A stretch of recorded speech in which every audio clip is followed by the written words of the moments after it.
Запись мы включили. Всем еще раз доброго дня, кто присоединяется, кто уже с нами. И сейчас мы попробуем присоединить к нам Александру.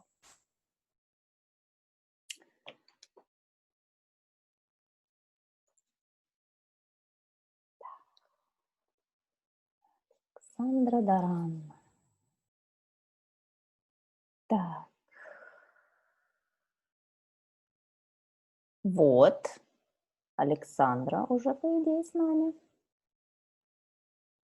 Вот, я вижу ее картинку. Я надеюсь, что вы видите ее тоже. Do you hear me? Yes, hi. Hi. I can hear you. I can see the beautiful pyramid picture, but I'm sure we all want to see your beautiful face live as Yes, well. it does that you have to...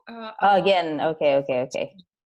Okay, but this is interesting because I've promoted you to panelist, so theoretically, one second. Panelists. And then... Yes. Make host. Oh, wait a second. Oops.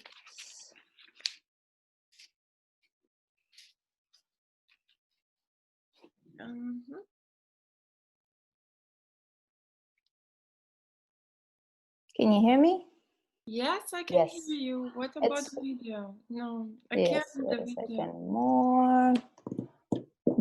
Yes, there we go. I think this should work now.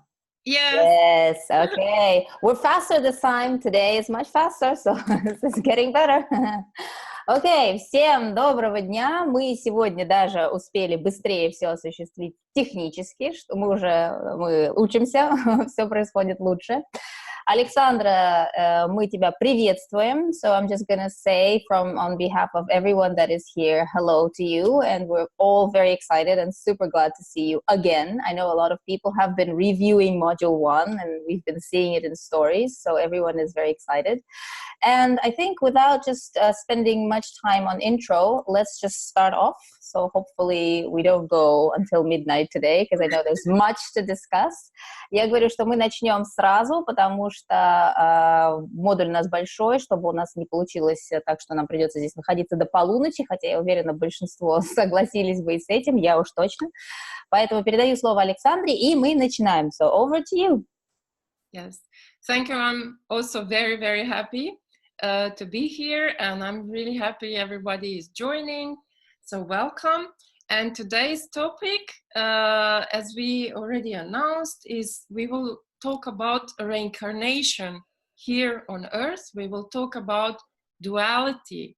And especially today is the 21st of December, which is the moment of the longest night. So it's the darkest day in a way. So the winter solstice. Александра всех приветствует и говорит, что сегодня мы продолжим наше общение. Она тоже очень рада всех здесь видеть. Сегодняшняя тема модуля у нас перерождение, реинкарнация, вхождение в новую жизнь здесь, в этой плотности, на этой планете. Концепция дуальности. И, как мы уже отмечали в сторис, сегодня у нас особенный модуль, потому что это совпадает с выходными, когда у нас зимнее солнцестояние. Чисто технически оно наступит по Москве, это будет утро 22-го, раннее утро 22 числа, но, в общем, между сегодня и завтра. Так что мы в очень интересное время, самый короткий день, самая длинная темная ночь, мы будем говорить как раз-таки про перерождение. По поводу Axis Mundi видео Александра сделает отдельно, как мы обещали, и я должна перевести его на русский язык для вас, и мы его выложим в дополнение к модулю 1. Я дам оповещение, когда это будет готово. Go ahead. Yes, so in general, just because we are discussing all these topics, and I want that everyone feels good with the topic, so we again imagine there is a big light of, so it's like a column of big light in your room, and then you expand that big light, and you're in that light, and then you can imagine the pyramid around you, so like you are in the middle of pyramid.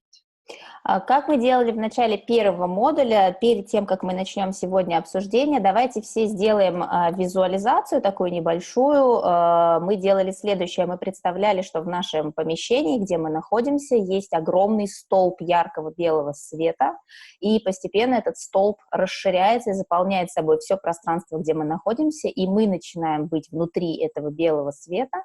И следующая визуализация — это то, что вокруг нас находится пирамида, и мы фактически находимся внутри нее, четырехсторонняя пирамида. Это мы делаем для того, чтобы обеспечить себе пространство защищенное от каких-либо влияний, кого бы то ни было, кто там по каким-то своим причинам может хотеть чего бы то ни было от нас. В общем, мы таким образом себя защищаем. And we will just quickly do what the last time was missing, and this is Axis Mundi. So for that is the best to stand up if you can stand up. Otherwise, just imagine how you are standing up. Definitely have your feet on the ground, and just like we did the grounding part, you can feel how you are connected all the way to the center of the earth. Мы сейчас быстро сделаем вот в части этого модуля, отдельно это видео мы выложим впоследствии, как я только что сказала, но сейчас мы также сделаем эту практику Axis Mundi. Для нее необходимо встать, если кто-то не может встать, хотя бы представьте, что вы стоите, главным образом ступни у вас должны быть на полу, и вы представляете то заземление, которое мы делали в прошлый раз, когда у нас корни из наших ступней уходят к ядру земли, которая представляет из себя розовую двигающуюся энергию, и мы заземляемся туда, мы получаем эту энергию из этого ядра, то есть мы прикрепляем себя к ядру нашей планеты. So you're still in your pyramid and in the light, and then you're standing, you're feeling connected with the center of Mother Earth.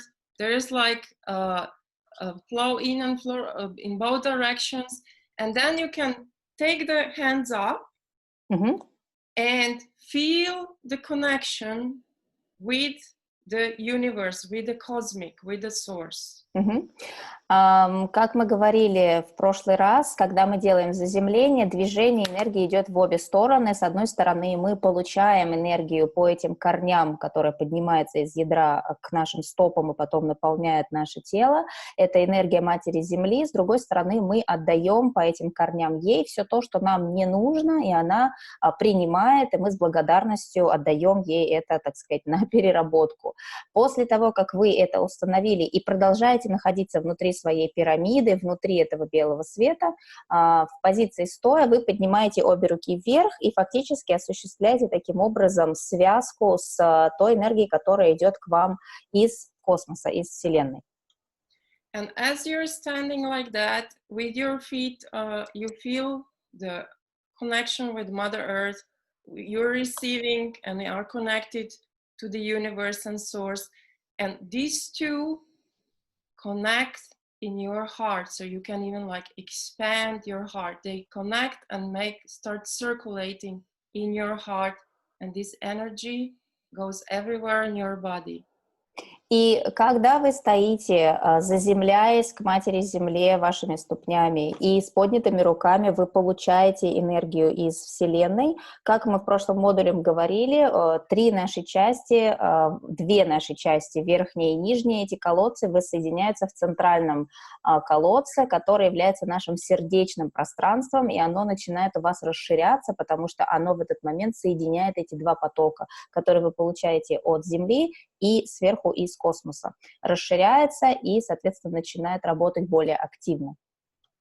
And as you stand like that and you're connected, as we said, you're like really feeling aligned in this Axis Mundi line and aligned with your true self.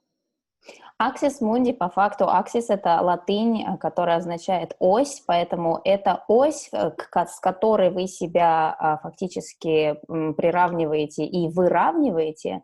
Вы должны чувствовать, что вы полностью в балансе с этой осью, которая проходит между Землей, через вас и к Вселенной, и, соответственно, в обратную сторону.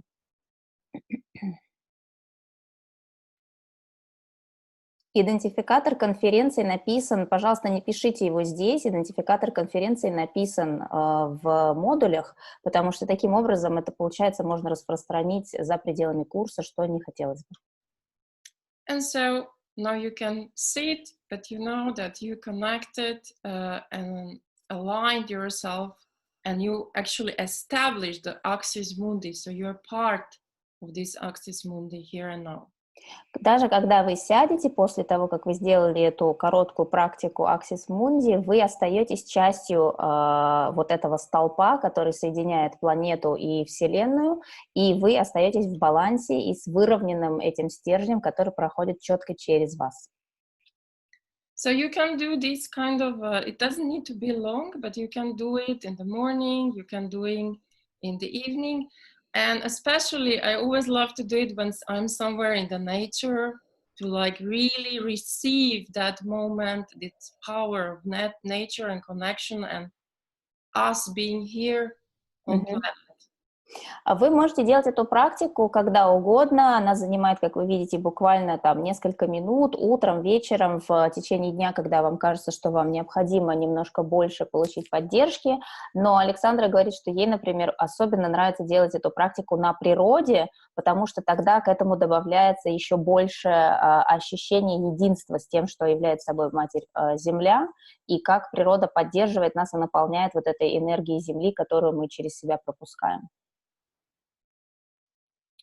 Okay, and now let's start with our first topic, which I already mentioned. We are going to talk about reincarnation and life here.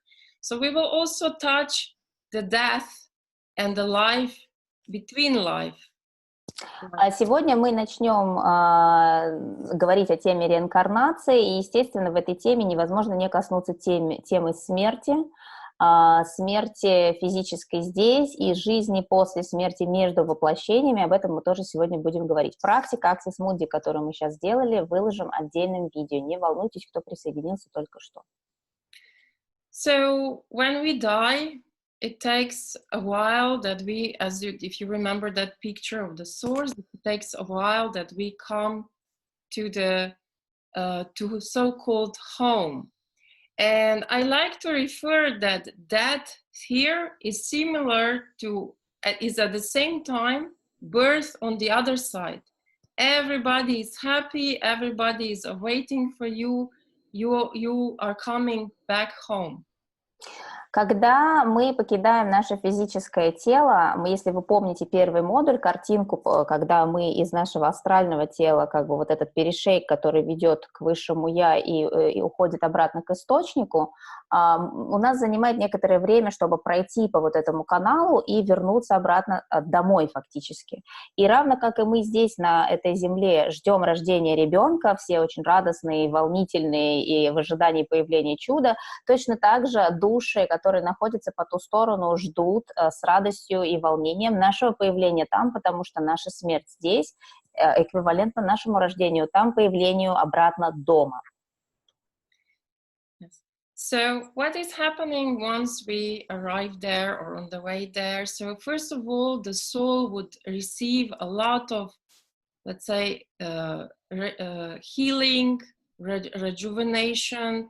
Things would get fixed wherever there are wounds. It's some kind of a process of like a healing of the soul. Of course, some souls are more damaged than the others, but it's like a complete healing process. Когда мы появляемся и рождаемся фактически вновь на стороне нашего первоначального источника, то есть когда мы возвращаемся домой, первое, что проходит душа, это процесс исцеления и фактически починки, если можно так назвать, после всех травм, которые душа пережила за время нахождения здесь, и это приведение ее в некое более гармоничное состояние. Понятно, что все души приходят в разном состоянии и в разной конфигурации после прохождения жизни здесь, но в целом вот этот процесс исцеления, он един для всех. And then when the soul is ready, and this is completely up to the soul, there is no pressure. So the whole life between lives is like some kind of a classroom or learning or groups of souls would be spending together. There would be like teachers, let's say mentors, guides, but everything is very much as the soul feel, as the soul decide, when the soul is ready for something. Пока мы находимся между воплощениями, пространство, в котором мы находимся дома, напоминает такую как бы достаточно в свободной форме, очень динамичную среду обучения, прохождения, получения каких-то новых знаний от наших хранителей. Души находятся вместе, но есть важный момент того, что все, что с нами происходит, включая процесс исцеления, включая получение каких-то новых знаний для нас, все это должна выбирать сама душа, поэтому каждый идет по своей стезе, со своей интенсивностью, со своей скоростью. Когда душа готова, она переходит к следующему шагу, поэтому это абсолютная свобода воли на все. Soul always have a group of other souls that are similar, so you come between souls that are like you with similar experiences or similar things to learn, so you feel very much this is a soul group with a certain topic, and then Когда мы получаем эти необходимые нам знания, и в том числе проходим определенные ребалансировки, мы находимся в группах с душами, которые имеют схожие с нами опыты, поэтому мы, в общем-то, достаточно близки с ними и понимаем друг друга в плане того, что мы проживали и какие уроки мы проходим сейчас. So the soul is learning on her own, but also together with others. And then there is always this moment of evaluation of the life that just passed. Поэтому душа, проходя как бы, получение этих новых знаний, всегда, с одной стороны, пропускает это через себя индивидуально, с другой стороны, всегда это происходит в некой такой коллективном формате, и в моменте определенном наступает период, когда происходит просмотр и определенного рода оценка того опыта жизненного, который был прожит вот в предыдущем воплощении, после которого душа пришла домой. It's like literally the soul would be looking the life like a movie, and there is nothing about judgment. There is nothing about nobody is saying you should be like that or like this. There is no judgment about it, but it's just like observing and trying to understand more. And what is important, since we are still here in the incarnated, is that a soul only everything that has been done is there, but anything that we kind of wanted to, really hope to, we regret it but didn't do anything about it, it's not considered done. So this is the part of evaluation, is what did you, let's say, achieve and what you didn't. It doesn't matter how much you wanted. If you didn't, you didn't. Когда речь заходит об этой оценке и просмотре того, что было сделано нами за прошедшую жизнь, речь не идет об оценке с точки зрения критики или осуждения для какого-то последующего там вердикта, наказания или еще чего-то. Это исключительно просто как просмотр определенной книги на предмет понять поглубже, что именно произошло с нами за время этого воплощения. Ни больше и не меньше. Очень важный нюанс, как говорит Александра, заключается в том, что если вы чего-то очень сильно хотели в течение жизни, на что-то сильно надеялись или что-то планировали, сожалели, что вот как бы это не получается, но по факту вы этого не сделали, это не принимается в расчет. Принимаются в расчет реальные поступки, которые были совершены. Ни надежды, ни желания, ни стремления не относятся к тому, что попадает под наблюдение. And then there is no hurry. The soul can take some time, as much as it likes. So some like to spend a little bit time alone, some like to be gathering and exchanging, but there it comes the moment when the soul kind of feel ready to return. Можно проводить это время, то есть души сами выбирают, это абсолютная свобода воли, как они проводят это время. Кому-то нравится проводить это время чуть больше в одиночестве и немножко в отдалении от остальных, у кого-то быстрее происходит процесс воссоединения с теми, у кого были схожие опыты, но так или иначе наступает момент, когда душа решает для себя, что она готова пойти на следующий круг воплощения, на следующую реинкарнацию. but there's a whole preparation for that. So the soul would always have mentors and like guides, let's say, who don't really tell what to do, but just kind of try to, so the things work more in a telepathic way, try to explain some things. And how does this look? Is like the soul is literally looking through options, what life to choose, what will be happening in this life. And of course, these choices are according to what the soul decided or concluded from the previous life and of course the lives before. Okay. Изначально, когда мы говорим о решении на реинкарнацию, естественно, перед этим мы проходим определенную работу, если можно так назвать, с нашими хранителями, с нашими наставниками на энергетическом духовном уровне. Это энергоструктуры, которые фактически занимаются тем, что они встречают и провожают души из одного воплощения в другое. Естественно, это не разговор языком, это общение на другом уровне, телепатическое, передача определенных знаний, ответы на наши вопросы. Они не говорят нам, что конкретно мы должны сделать в следующий раз, но идет определенная настройка с тем опытом, который мы прошли, с соотношением с тем, какие у нас уроки остались, возможно, для нас непонятными, или нам интересно вернуться в этот урок снова. И мы фактически выстраиваем себе тот сценарий, мы делаем выбор в пользу того, что мы хотим получить в том воплощении, на которое мы отправляемся. I'm just going to make one small comment по поводу, just a couple of questions that are constantly repeating so that people know. По поводу связи, ребят, связь зависит от ваших компьютеров и интернета. Пожалуйста, не отвлекайте других участников написанием тематик того, что что-то там у вас прерывается. Это вопрос интернета. Вопросы, ответы мы сделаем в конце этого модуля, поэтому вы сейчас слушаете то, что мы говорим, можете себе делать пометки, и в конце модуля уже тогда перейдем к вопросам-ответам. Много вижу вопросов, откуда вы это знаете, откуда такая точность данных. Слушайте информацию, которую мы сейчас вам говорим. Вопросы и уточнения мы сделаем в конце, иначе вы теряете суть, и люди, которые видят чат, тоже отвлекаются. Yes. Is it good that I know what were the questions? No, it wasn't a question. I was just saying that the answers and questions session we'll do like at the end of module, so we don't interrupt the flow of what you're saying right now. I also said that if there's any connection issues, it's a connection individual one, so they should check their internet.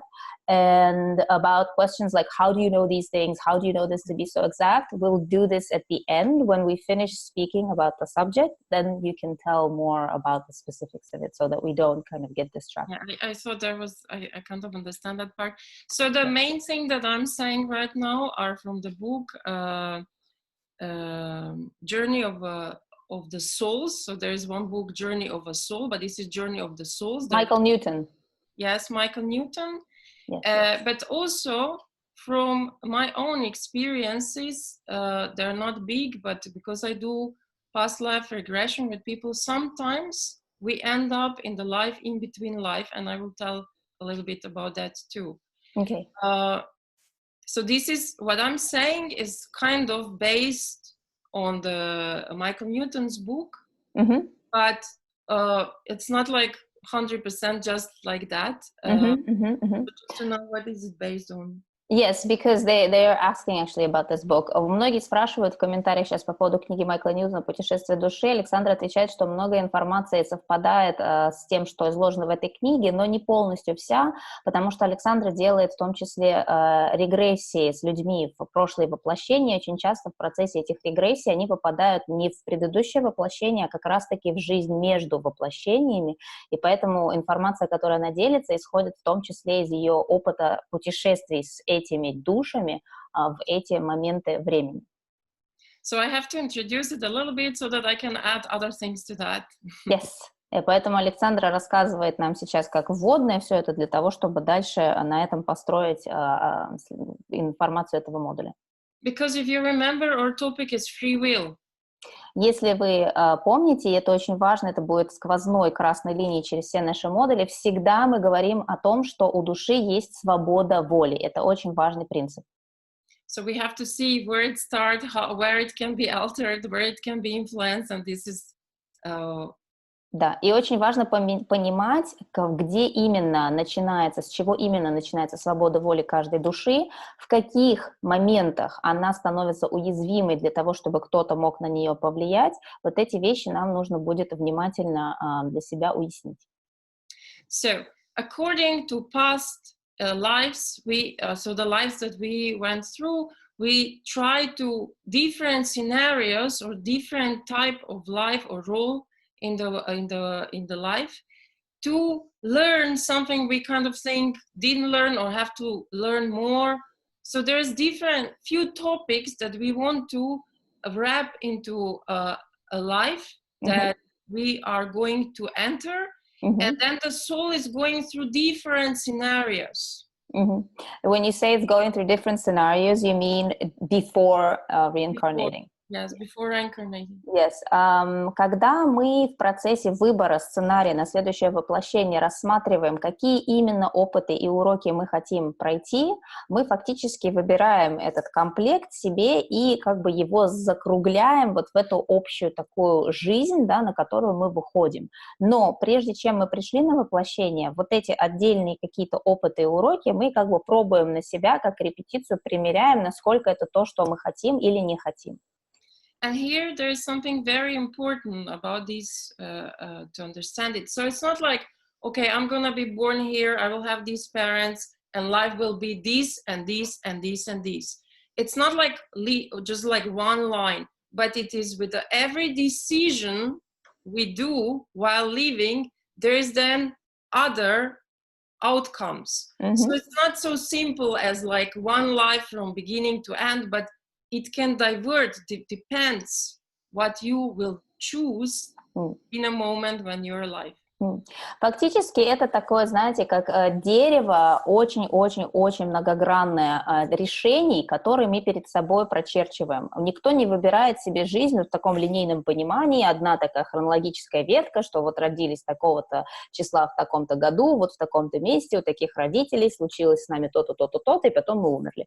Так это не происходит, происходит это все на базе наших решений. Каждое решение в нашей жизни открывает перед нами проложенные несколько опций, из которых мы дальше выбираем, по которым мы идем, и каждое последующее решение раскрывает это дерево дальше. Поэтому каждая жизнь — это такой огромный блюпринт, который, в общем, даже сложно головой, наверное, объять и понять, потому что буквально каждый шаг и каждое решение дает опцию для свободы выбора того, куда мы дальше идем, по тому сценарию, который, в общем, вот этот закругленный сценарий мы себе выбрали.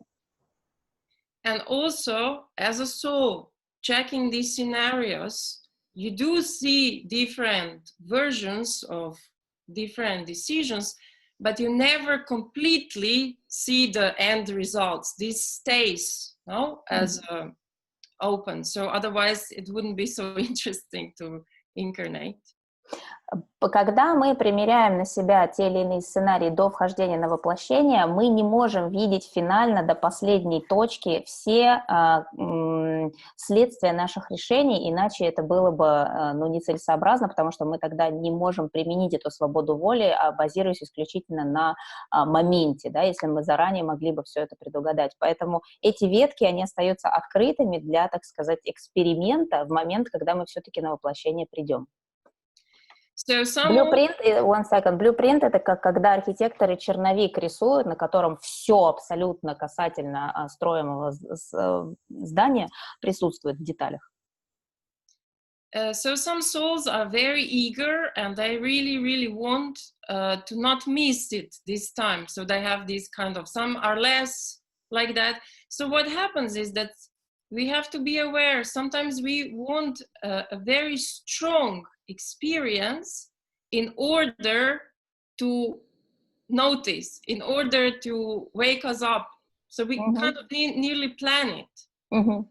Отношения души к своим опытам бывают разные. Некоторые души очень стремятся получить как можно больше ярких уроков, у кого-то это стремление гораздо более спокойное, некоторые выбирают для себя очень ощутимые, где-то в чем-то даже, может быть, травматичные, яркие взрывные опыты для того, чтобы осуществить некий большой переход с одного состояния на другое, чтобы как бы пробудить себя в моменте этого воплощения очень достаточно таким интенсивным образом. So, yes, we will still come back to this, but a bit later about what kind of lessons we choose. Anyhow, so when there is the time when the soul feels okay, yes, we do choose our parents in a certain, and then the souls, when they decide to come, they're checking the parents before they're coming. They can still, in any moment, they can change something. Когда мы выбираем родителей, мы выбираем их сознательно, в состоянии до воплощения, и почему душа изначально выбирает родителей заранее, потому что есть некий период, когда душа наблюдает за своими родителями, и в течение этого времени она может изменить свое решение или поменять, выбрать для себя какие-то другие комбинации, которые будут ей более нужны, более интересны, именно для ее опыта. I would like to add here that also the mother of the soul that is coming, she also on a certain level has, of course, free will and can, although the souls did agree before as an option, can also say no. So just to explain a little bit all the miscarriages, so sometimes the soul changes the mind, sometimes the mom doesn't feel it's the right time. But this is, of course, on some other levels, not really this conscious level. Если говорить про мать той души, которая станет матерью для ребенка, в качестве которого приходит эта душа, у нее тоже есть право выбора, соответственно, несмотря на заранее осуществленную договоренность, если в какой-то момент для души матери меняется ее видение своей жизни и своего сценария, она может сказать «нет», в том числе частично то, что касается выкидышей и замерших беременностей, происходит иногда по причине смены решения души матери. Это, естественно, не всегда только об этом, но в том числе нужно иметь в виду, что это происходит именно так. So when the soul goes and is prepared for the reincarnation and it's leaving this world of souls, there is an interesting aspect because this is like also they die there to be here. So there is also kind of saying goodbye and so on, and then coming here as a birth. Равно как и когда мы приходили домой после нашего воплощения, у нас происходила физическая смерть в этой плотности, и мы появлялись как в процессе рождения там, когда мы приняли решение о возрождении, и да, я вижу комментарий, да, мы целенаправленно выбираем своих родителей, именно об этом мы и говорим. Фактически для появления в этой плотности душа там прощается с теми, с кем она находилась, и фактически это смерть на том уровне и рождение в этом мире. So, as I mentioned before, sometimes when I would do a session which is a past life regression, because people feel some kind of problem in life and we kind of feel it there, it's not really of this experience here. Иногда, как я уже говорила, Александр делает сессии по регрессу в предыдущие воплощения и в момент между воплощениями, потому что часто люди, приходящие к ней на консультацию, говорят, что я чувствую, что есть некое скрытое от меня знание или причина того, почему в этой жизни у меня что-то происходит, но эта причина не лежит в плоскости после моего рождения здесь, это что-то, что находится за пределами этого. So we would initially, it happened a few times, want to go into a past life to maybe see what is this trauma or problem and so on. But we would end up in the moments or just the state before the incarnation, not the very moment of incarnation, but before, when the soul was preparing. И в таких сессиях, когда они оказываются между воплощениями, как правило, момент, куда они попадают, это непосредственно перед тем, как происходит реинкарнация. То есть не в момент перерождения, а непосредственно до. Кто-то здесь задал вопрос по поводу приемных родителей. Это уже внутри жизненного сценария. Душа выбирает биологических родителей, которые приводят ее сюда в виде физической плоти. Естественно, все остальное тоже часть сценария. And usually this kind of regression that I would have would merely, we wouldn't get so many information, but it would just be important for the person to experience this oneness with everyone, lightness of existence, this ever-present love. Just somehow I would notice, no, and it would be very different people, that it was just needed for the soul to see, oh, this is where I'm coming from, I choose this, all is good, I can a bit relax, and then I go back, I can continue easier in this incarnation.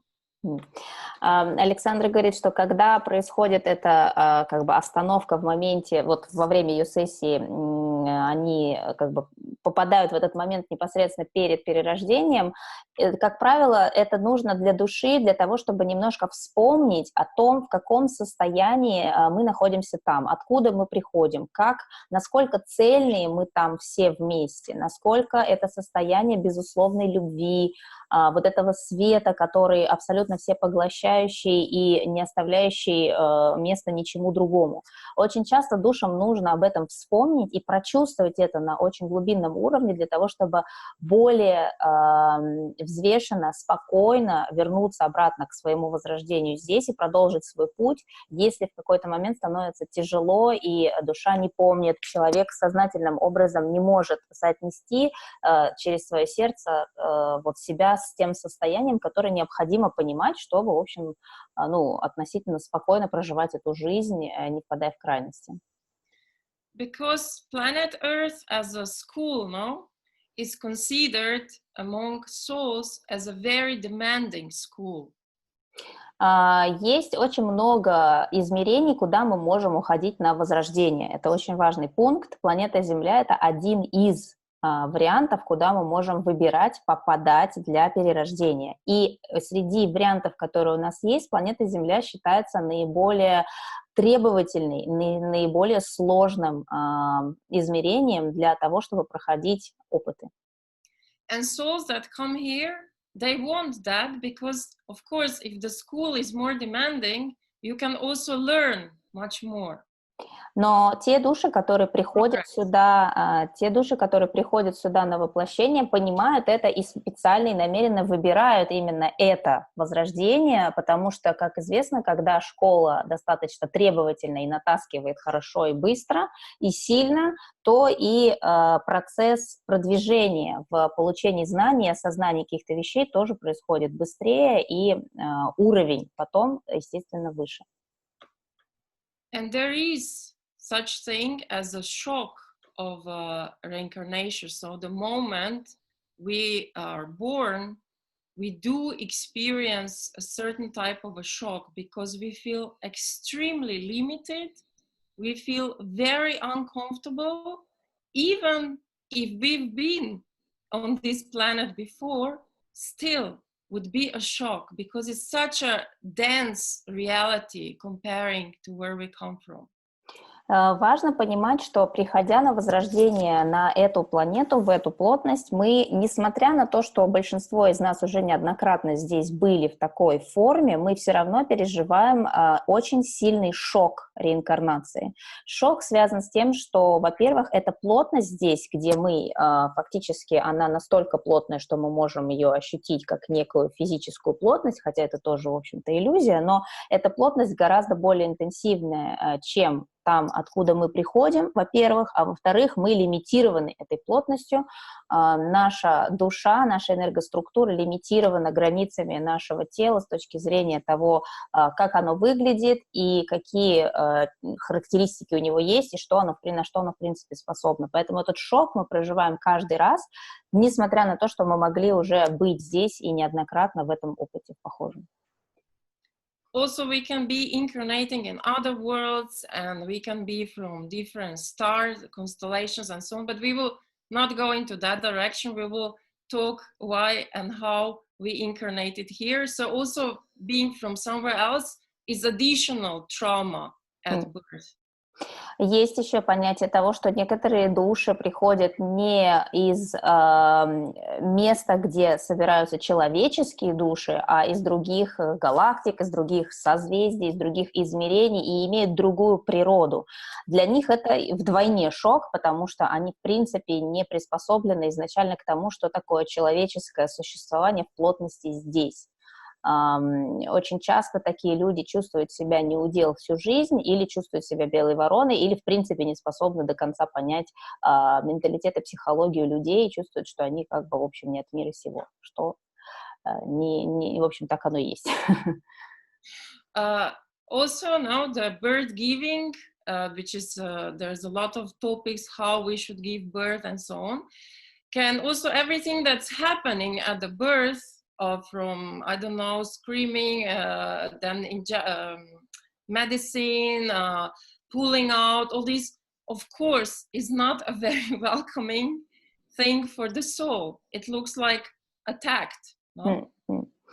Когда мы говорим про момент рождения физический, все, что происходит в момент рождения, и не зря поэтому я и многие другие мои коллеги в своих блогах мы очень подробно и часто говорим о процессе рождения. Процесс рождения крайне важен для того, чтобы вхождение души в эту плотность происходило как можно более гармонично и мягко. Если при этом у нас происходят какие-то, скажем так, не совсем хорошего плана события с нами, и, может быть, даже насильственные действия, я не знаю, там, ругань, когда у нас выталкивают детей, когда мы попадаем под действие каких-то сильных медикаментов, все это добавляет шока вхождения в плотность, и фактически душа чувствует себя как бы под нападением в этот момент, потому что это не совсем тот опыт, который можно назвать мягким и доброжелательным, и, так сказать, добро пожаловать. На добро пожаловать это не похоже. So this moment of birth is also kind of imprinted. If there is a lot of shock and so on, there can be a lot of our, like a strong blockage. Some souls don't really completely enter the body. This doesn't mean that they're halfway out, but it's like not really accepting the reincarnation. And these in life can give all kinds of feelings. What am I doing here? Everything is wrong, and so on and so on. Если душа, приходя сюда, проживает вот этот очень критический, травмирующий процесс перерождения, чисто физически ребенок рожден в травме с какими-то насильственными действиями, агрессией в сторону матери, и мать переживает большое состояние там, горя, негатива и прочее в момент рождения, некоторые души фактически не могут до конца принять такое развитие событий и до конца не соглашаются с таким вариантом возрождения в этом мире, и это в итоге ведет к тому, что в течение жизни человек очень часто задается вот этими вопросами, то, что зачем я здесь, что я здесь делаю, как бы есть определенное отрицание этого мира, потому что шок, несмотря на то, что мы заранее это знаем и предполагаем, что такие сценарии мы выбрали, да, и что может произойти там масса всего с нами, в момент непосредственно проживания этого мы все равно проживаем это как сюрприз, как удивление, как какое-то шоковое событие.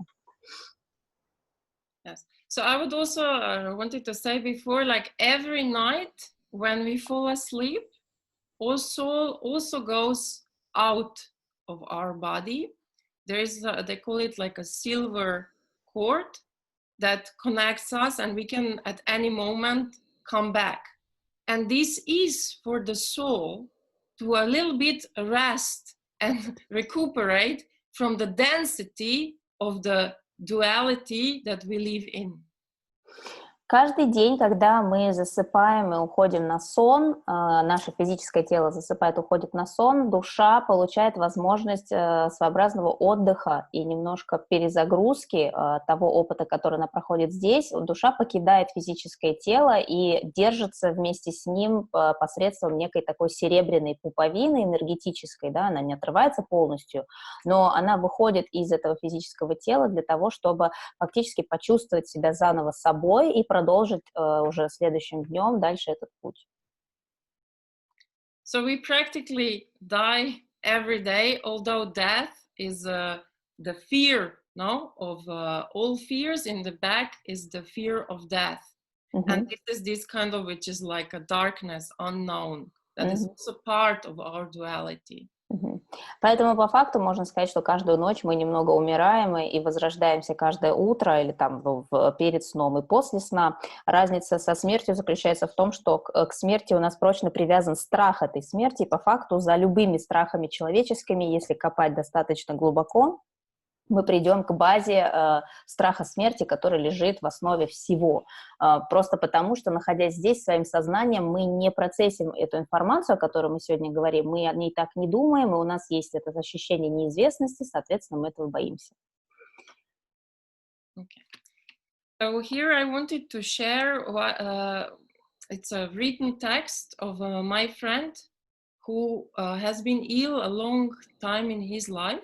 Мгм. He was practicing energies and spirituality, so his illness actually wasn't such a burden. And then in the end, of course, he went through a hard time. And when he died, he was still in touch with his close friend, and she was for I don't know how many days channeling the information directly from him. So I would just like to read it, and then if you can translate. Александр хочет зачитать нам небольшой текст, который написан ее другом, человеком, который в этой жизни много болел, переживал достаточно тяжелые физические состояния, и в какой-то момент он покинул этот мир, но, покинув этот мир, он несколько дней оставался в очень плотной связке с их общей подругой, и практически через нее шел ченнелинг информации от него уже после того, как он перешел обратно туда, откуда изначально произошло его возрождение. Она хочет зачитать нам текст тех мыслей, которые он нам передал. And I think at his funeral, this was already channeled. So this is what she read. I will not go exactly everything, but I can share the whole text. So, time does not exist now that I'm here in my light body. Теперь, когда я нахожусь в своем теле света, здесь нет времени. I accept the new timeless, ageless me. Я полностью принимаю себя нового, который не подвластен ни времени, ни возрасту. It is different to be in a light body. The earthly dense reality, which seems such a burden at times, is gone. Находиться в моем новом теле света абсолютно по-другому. То тело плотности, в котором я проживала эту жизнь, полностью исчезло и больше не существует и не связывает меня. Gone are all these transformational processes you experience on earth. There is no heaviness here. There is no density to work through. Все эти процессы трансформации, которые мы проходим в физическом теле, здесь больше не существуют, и здесь нет никакой плотности, которую мы можем проживать. It is very different to be in a light body only. The constant force to work on my existence is gone. I'm in a frequency of existence where there is no struggle from my body. Находиться в этом теле света абсолютно иначе ощущается, потому что всю жизнь физической плотности мы фактически боремся за свое существование, но здесь я всегда нахожусь на вибрациях жизни, и мне не нужно за это бороться. And then this friend, she says to him, I can feel you. You're a bit sad that you don't have this body anymore. И та женщина, которая ченнелила это послание, обратилась к этой душе со словами: «Я чувствую тебя, но мне кажется, что ты немножко грустный от того, что у тебя больше нет этого плотного физического тела». And he says, sadness does not exist here, but I'm aware that the experience on earth is special. Он ответил, что грусти в том измерении, в котором находится наше световое тело, нет как эмоции, но он осознает, что такого опыта, как есть на Земле, больше нет нигде. what you experience a struggle of constant change. I envy this experience now. То, что вы проживаете в плотности Земли, как процесс трансформации, перехода от одного к другому, ваша постоянная борьба за жизнь и за существование, и за ваш опыт, сейчас я немного завидую тому, что у вас этот опыт есть.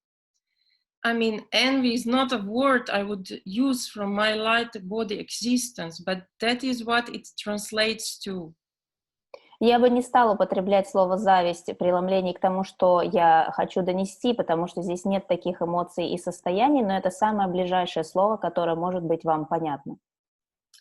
I want to remind you of a state of gratitude, my dear friend, a gratitude of your experience in a human body.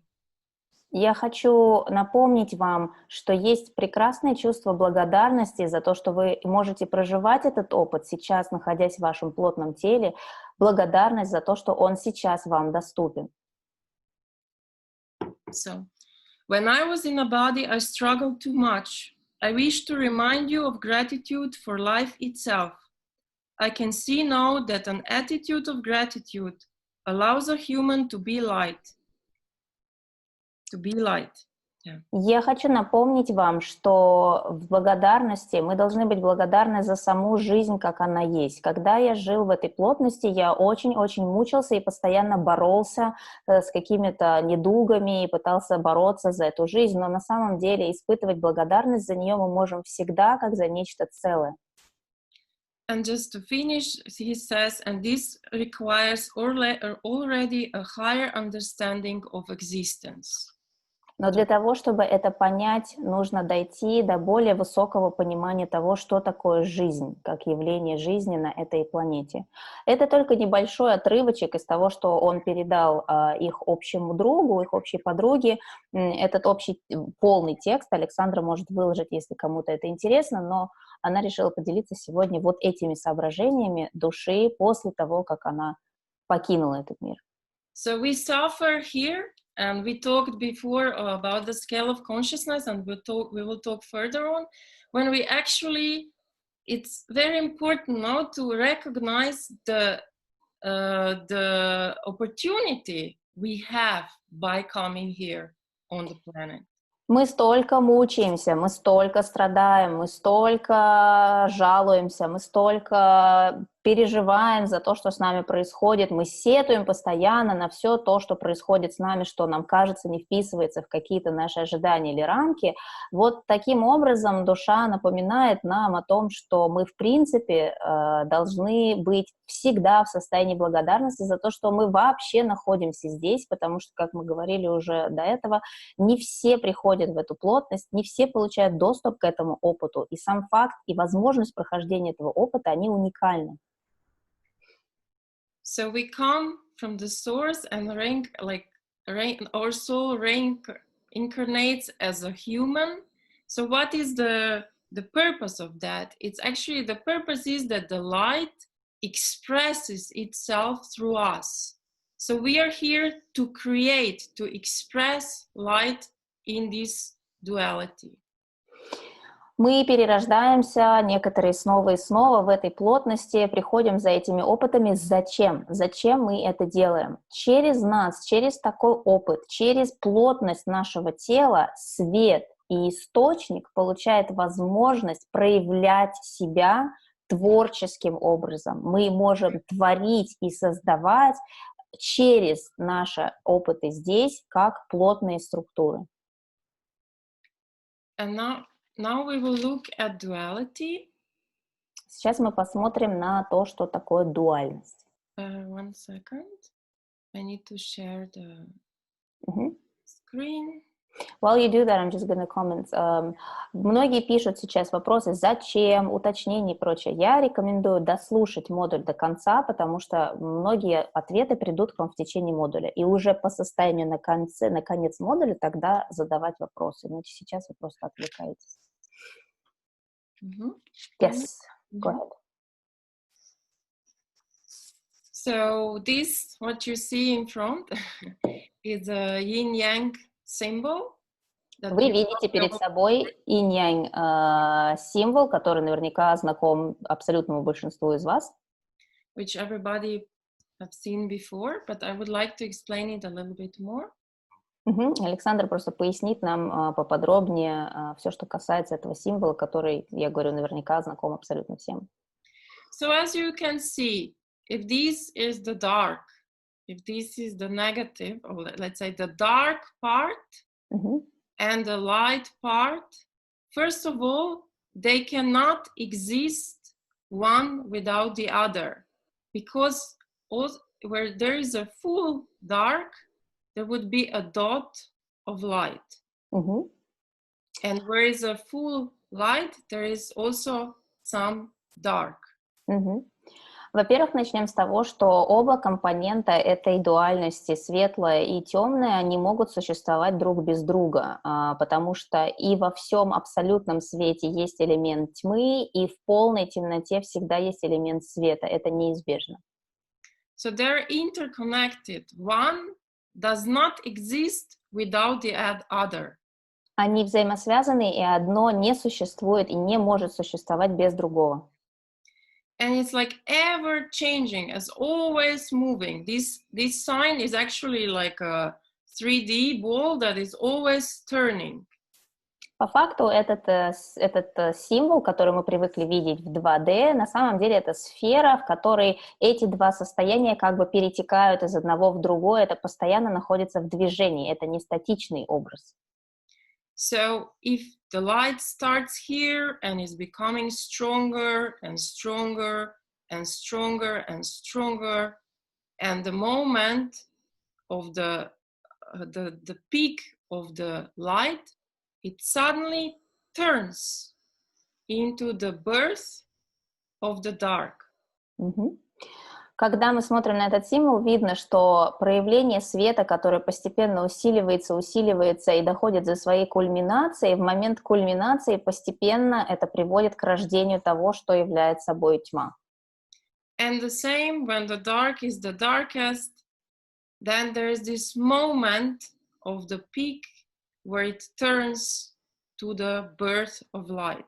То же самое происходит с тенью. По мере усиления того, что является собой тень, происходит определенное достижение момента, когда это приводит к рождению, к прорыву и рождению внутри этой тьмы света. And if we look at our life, если мы посмотрим на нашу жизнь, so we can't live like that, a flat line, no? Life is going, if this is, let's say, yang and this is yin, let's say that this is 0 and this is plus and this is minus. So we are like that. It goes a little bit one way and then it balances out. So it's all about balancing, no? It will always balance. So when we saw in the sign, it will always, if it turns to that way, it will balance in the other way. Как вы можете предположить, вот эта прямая линия пунктиром, она, естественно, не может быть реальностью нашей жизни. Наша жизнь — это всегда вверх и вниз, и если посмотреть на часть кривой, которая находится над пунктиром, это можно рассмотреть как янь, та, которая находится под — это инь, и всю жизнь мы балансируем между этими двумя состояниями ухождения в спектр янь, ухождения в спектр инь. Любая жизнь — это фактически попытка привода человека к балансу между этими двумя компонентами. So nature is that we can't be a flat line, no? There is always a bit up and down, and it's always balancing out, and that's how the nature here is.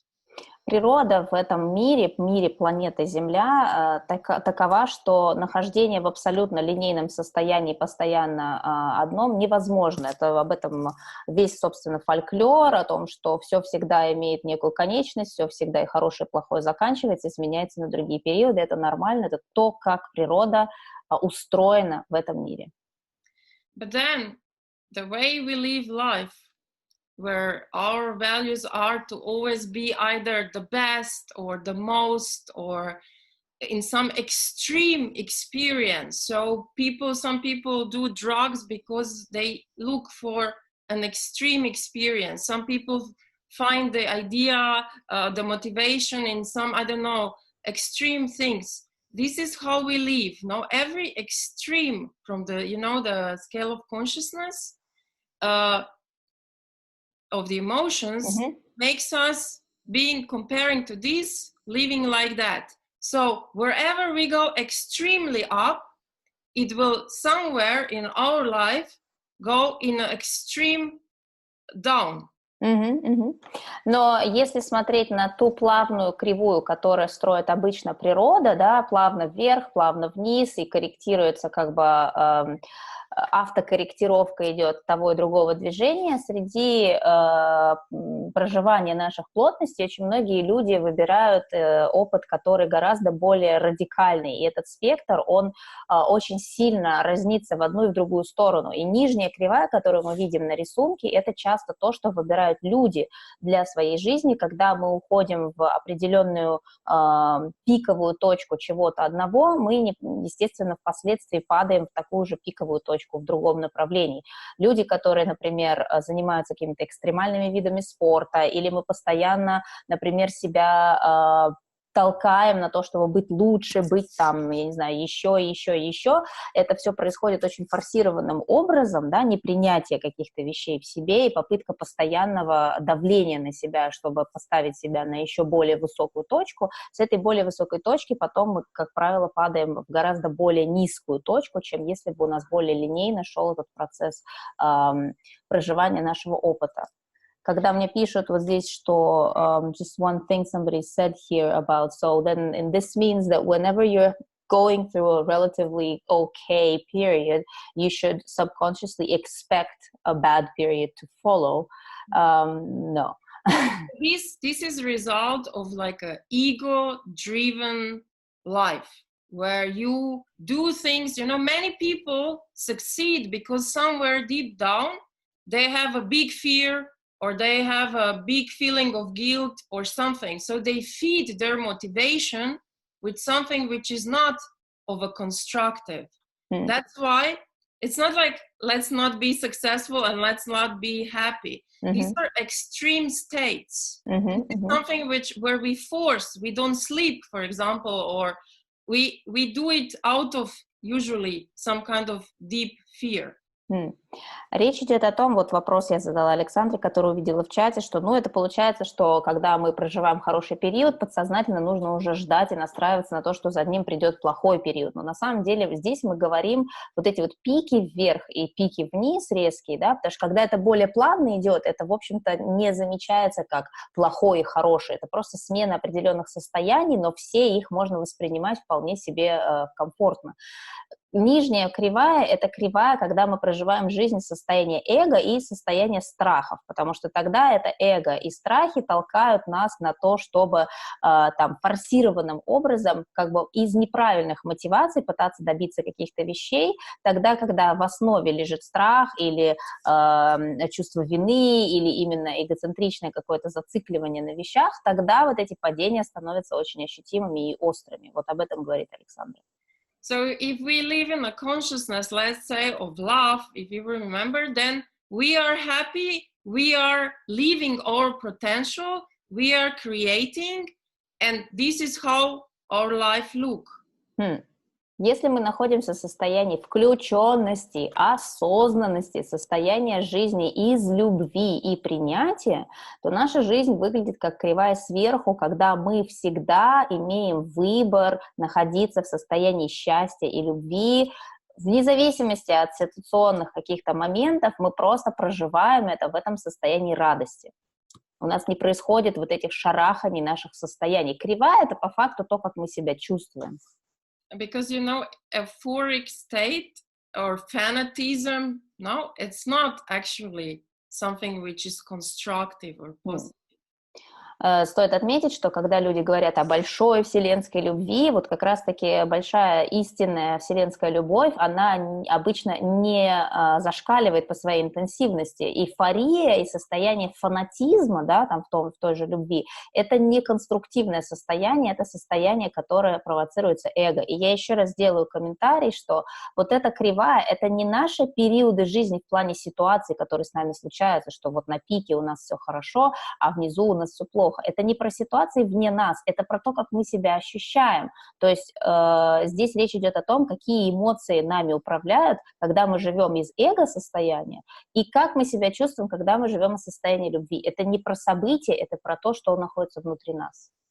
And this also creates addiction, no? Because once you're here, then it has to balance out. So it's like always trying and always being actually unhappy and hungry. Because it's out of balance, but we will come further. Это то, что мы называем маятником, который очень сложно остановить, потому что чем больше мы раскачиваем себя в одну сторону, пытаясь там вот эта вот вечная попытка, да, там усилия, которые мы прикладываем, чтобы раскачать себя в одну сторону, с такой же силой этот маятник уйдет у нас эмоционально потом в другую сторону, именно потому что мы раскачиваем в себе этот маятник.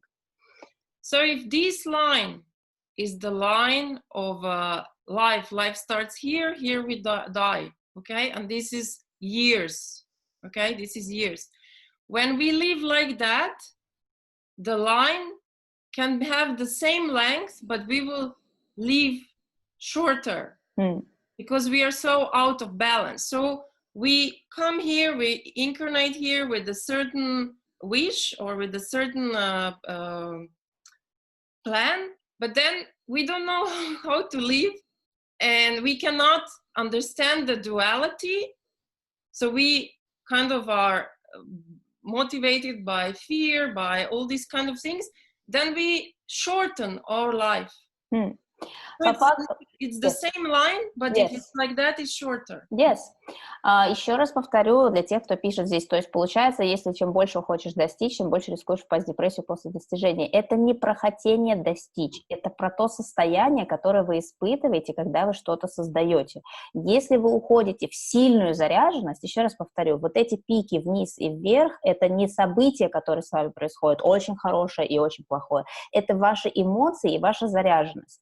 Можно достигать огромных вершин, да, чего-то и совершать какие-то великие дела и там вершить большие проекты, но не уходить в такую пиковую фанатичную заряженность, да, эгоцентричную, а быть более в балансе. Это прямая про ваш баланс внутренний, не про события.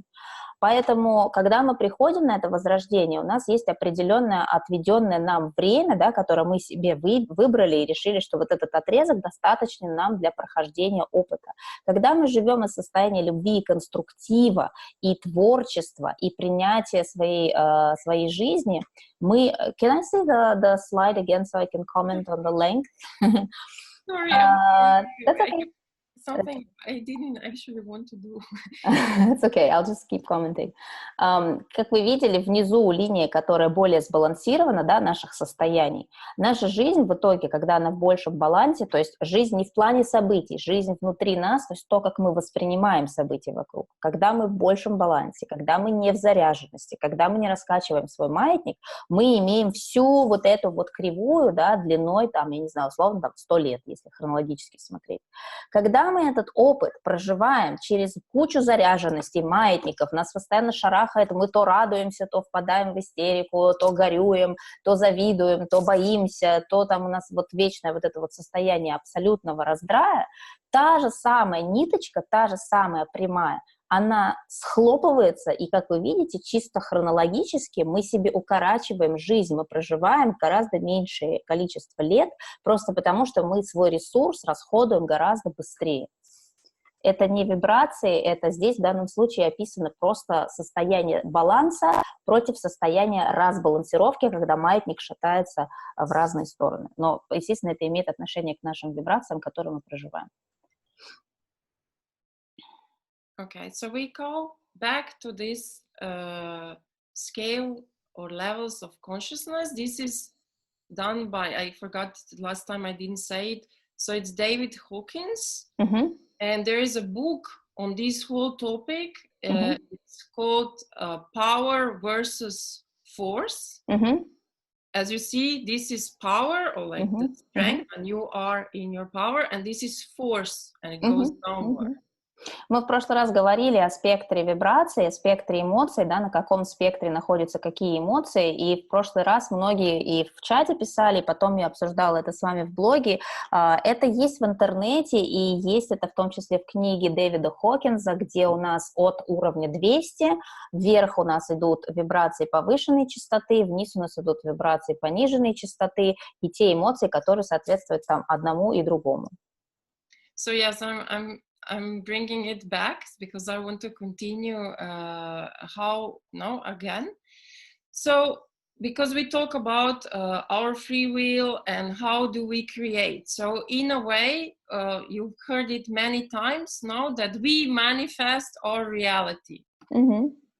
Мы возвращаемся к этой шкале, потому что это имеет непосредственное отношение к тому, как мы проживаем каждое возрождение, и здесь речь идет о том, что то есть смотря на каких вибрациях мы проживаем свою жизнь, именно так мы приносим в эту плотность свой опыт. То есть то, что сейчас принято говорить о материализации, да, как бы своего потенциала, то, что мы, как мы можем приходить к свершению своих желаний, своих надежд, своих мечтаний и прочее. Я быстренько прокомментирую. I'm just gonna, because this is in English, I'm just gonna quickly name the scale. Если говорить об этой шкале, для тех, кто не говорит по-английски, шкала, если начинать с самого низа, с самых низших вибраций, которые наиболее деструктивны для нас, самая низкая вибрация — это вибрация стыда. За ней идет вибрация вины. Потом идет апатия, горе и уныние, дальше идет страх, за этим идет вожделение, которое в заряженности, это не про мечту и про желание, это про фанатичное, так сказать, обсессию, да, к чему-то и с чем-то. Далее идет гнев, затем идет гордыня, и потом приходит это все в более нейтральное состояние в районе 200 единиц, когда мы переходим в состояние смелости, храбрости, нейтральности, желания создавать. Дальше идет более высокая вибрация принятия. За принятием у нас наступает состояние разума, разумности, то есть воспринятие реальности вокруг нас в разумном ключе. За ней идет состояние любви, далее радости, далее мира и полного просвещения. Это около 1000, это сопоставимо с вибрациями Христа. Так, по крайней мере, принято считать. So I would just like to say that here where it's written pride is more meant like this kind of arrogant ego type, no? Да, здесь, когда мы говорим про... Yeah, I use the Russian word, which is actually... It's not гордость, it's гордыня. Я специально использовала в качестве вот того, что я темно-зеленым цветом выделена как pride. Это не конструктивное чувство гордости, да, за что-то, что ты там сделал хорошего, а именно гордыня, которая базируется на эго.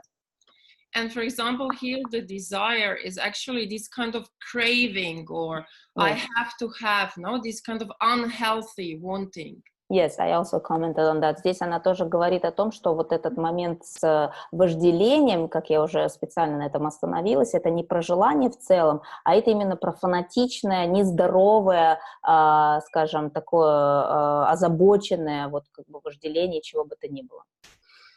По поводу, actually, there's a question that a lot of people are asking here about the shame part because, you know, it's the lowest vibration, but culturally in Russia specifically, people have been always raised with a lot of, you know, you should be ashamed of yourself, you know, and this is shameful, don't do that. But also to be kind of a criteria of being well-behaved is to be able to feel shame for a bad deed that you did. So they're asking, so then shouldn't people be, you know, ashamed of doing something bad to others? Or how does this, if you can comment on that? Let me just translate this for them so they know what we're talking about.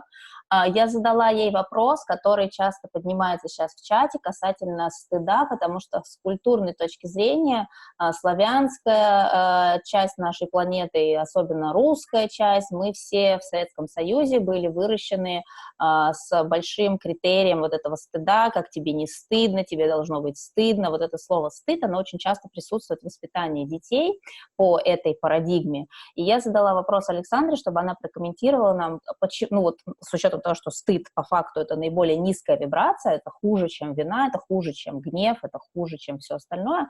Как же тогда быть с вот этой темой, что ну, вообще-то человек может испытывать стыд за какой-то плохой поступок, и как же теперь с этим быть? Неужели это там не нужно, и все должны как бы вот там сделал какую-то гадость и пошел дальше? Yes. So I will reply to this, but just to explain a little bit more. So in the day, in one day of your life, you can be in a different of these states. And we remember this was also in the numbers. And that 200 is where positive consciousness starts. And this can even, I wanted to say about Hawkins. So he was using so-called muscle test to test things. He developed it in a way that is done with the machine. So it's some kind of all this is calibrated and checked. So for a person, any one of us, this can be checked. How much in average, where do you land? No, during one day, or let's say, how is your average? Начнем с того, что в течение одного дня каждый человек варьируется между разными вибрациями, между разными состояниями. И в частности, Хокинс проводил опыты на мышечной ткани для определения вот этой калибровки того, в каком состоянии мы находимся чаще всего, и выводил некую среднюю для конкретного человека, то есть то состояние, которое наиболее присуще человеку в конкретный момент его жизни. So you can in one day be indifferent, you can be angry, but you can also be in the acceptance, for example. No, just to say that it's not like you're always in one mode. Просто она повторила еще раз о том, что нужно понимать, что мы никогда не находимся в каком-то одном состоянии, мы всегда варьируемся между разными. So we actually want to be above 200 because in that way we are creating, no, like remember the light wants to create through us. This is where we create just to create, not because of what I called before ego, fear, guilt, shame, and so on, which is like a negative motivation, because this is then not really creation. Как мы уже говорили сегодня, вся наша жизнь здесь, весь наш опыт здесь, это для того, чтобы свет мог через эту плотность творить и созидать. Мы получаем таким образом возможность создания чего-то в плотном мире. Создание чего-то светом возможно только на высоких вибрациях, потому что когда мы создаем что-то, зачем стоят эмоции вот этого нижнего спектра, это уже даже и не считается творчеством, поскольку изначально мотивация тут негативная. То есть когда мы создаем что-то из ощущения вины, когда мы создаем что-то из чувства стыда, когда мы делаем что-то из чувства страха, когда мы делаем что-то из чувства уныния, когда мы делаем что-то из чувства злости или гордыни, мы можем что-то создавать и думать, что мы создаем что-то достойное и ценное, но на самом деле это полностью обнуляет с точки зрения вибраций то, что это привносит в пространство. Единственное творчество и созидание света возможно только в верхнем спектре. So when we are in that state, because I started this slide with that we manifest our reality. So in these states, we create more of that around us and for us. Когда мы говорим о том, что люди, которые находятся на более низких вибрациях, тоже что-то создают, в том числе творческие люди, как, я не знаю, там, художники, певцы, ну и не только, а в принципе все, кто что-либо созидают, находясь на этих вибрациях, почему мы говорим, что они фактически не творят? Потому что то, что они множат вокруг себя, это то же самое, из чего они сами исходят, то есть они множат вокруг себя вот эти самые вибрации. And then remember, from the first module, we said, let's say, church, government, and so on, all kind of authorities want us, no? They are catching us on the first chakra and second chakra. So you are bad, you are guilty, be ashamed. It doesn't need to be literally, but it can be also indirectly to make you feel guilty, to make you feel bad. И, в частности, как мы говорили на прошлом модуле, система, правительство и различные структуры, которые нами управляют, их задача держать нас вот на крючке через эти именно эмоции первой и второй чакры, когда нам подсознательно постоянно внушается модель того, что мы вечно за что-то, мы чем-то виноваты, нам за что-то есть стыдиться, мы должны что-то в себе менять, чтобы быть лучше и прочее, прочее. И также страх. Песни о любви, когда они созданы на низких вибрациях, они множат вокруг себя эти же самые низкие вибрации. Поэтому очень часто та же гениальная музыка, которая, возможно, гениальная и многим откликается по причине того, что это резонирует с вибрациями большинства и множит вокруг себя вибрации того же большинства.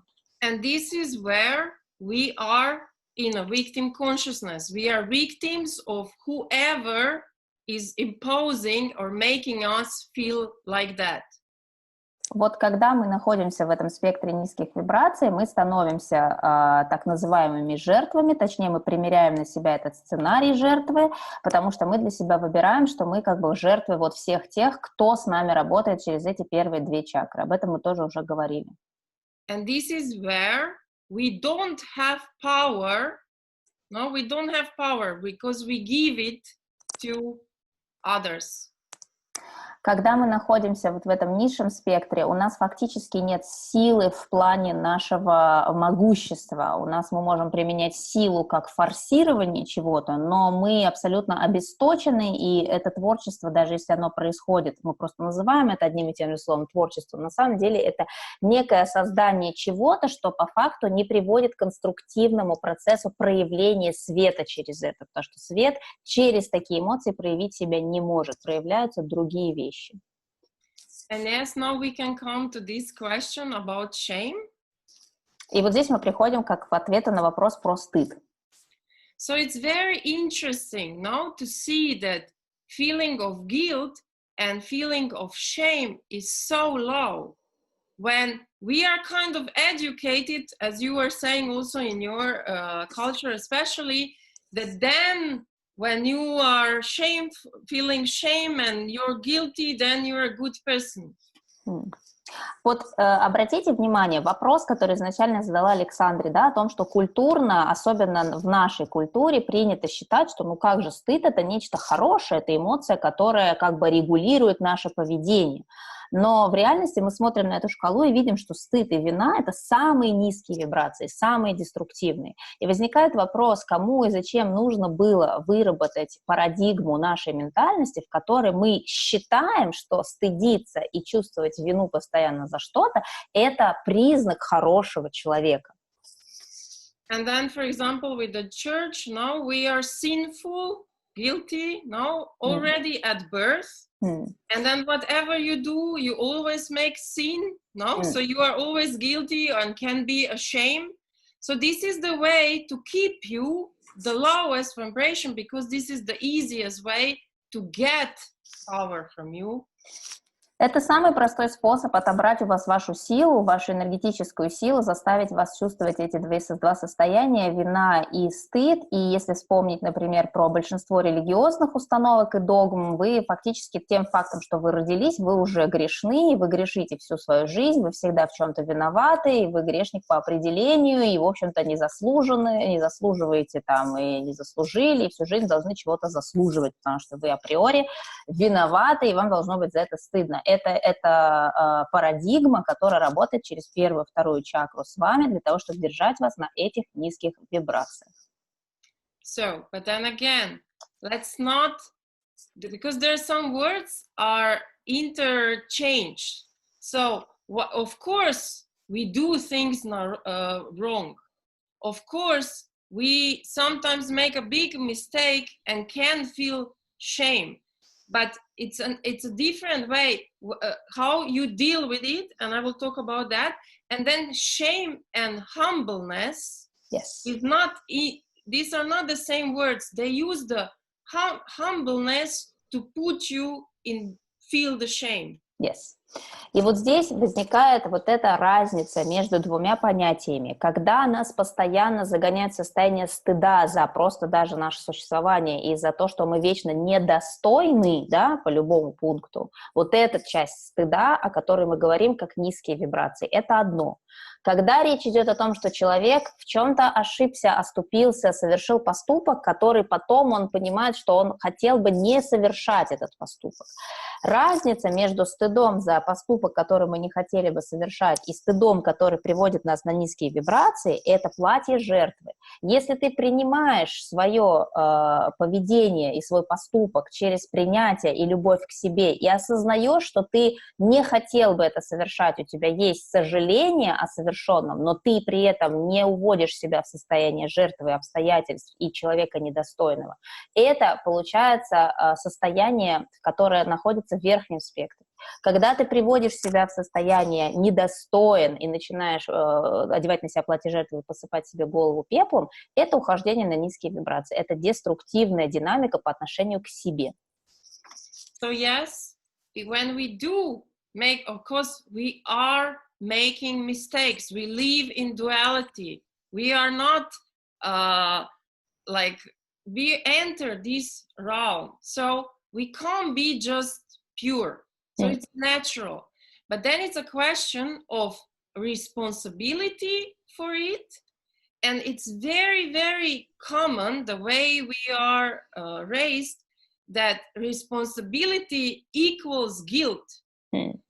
Вот здесь очень важный момент тоже, ведь есть же такое понятие, как с одной стороны можно испытывать вину и стыд, с другой стороны можно просто сожалеть и раскаяться в своем поступке. Вот это две разные абсолютно вибрации.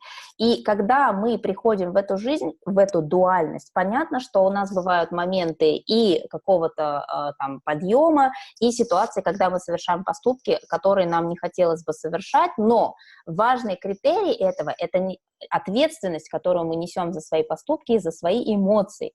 И ответственность всегда лежит на нас. Мы не перекладываем эту ответственность на кого-то, кто в нас вызвал какую-то эмоцию, на кого-то, кто нас заставил как-то там поступить. Когда мы понимаем, что ответственность всегда находится на нас, это состояние ответственности не дает нам спуститься на низкую вибрацию стыда и вины, и ощущения недостойности себя, и нелюбви к себе. И здесь тоже очень важно понимать, что с ответственностью тоже с нами сыграли очень интересную штуку, потому что ответственность приравняли к вине. То есть если ты ответственен за что-то, ты виноват, но это не так. Ответственность за себя – это одно состояние, чувство вины – это совершенно диаметрально противоположное состояние, и это тоже нужно понимать. То есть раскаяние, стыд, ответственность, вина. So, it doesn't mean that we are not allowed to have these emotions, but to understand that emotions tell us where we are. It's like nearly like you are flying a plane, and then you have, you know, this kind of that shows you if you're in the red, you're going down. If you're not, you're going up. Let's say like that. So you need to experience that. There is nothing wrong, but how and what you do with this is the question. So we are taught to be shameful, full of shame, and we can never be forgiven.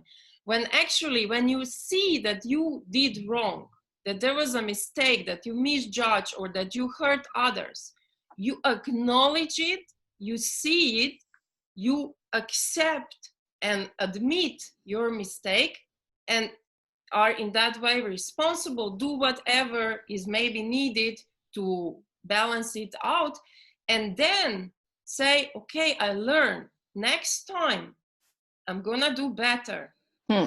Exactly.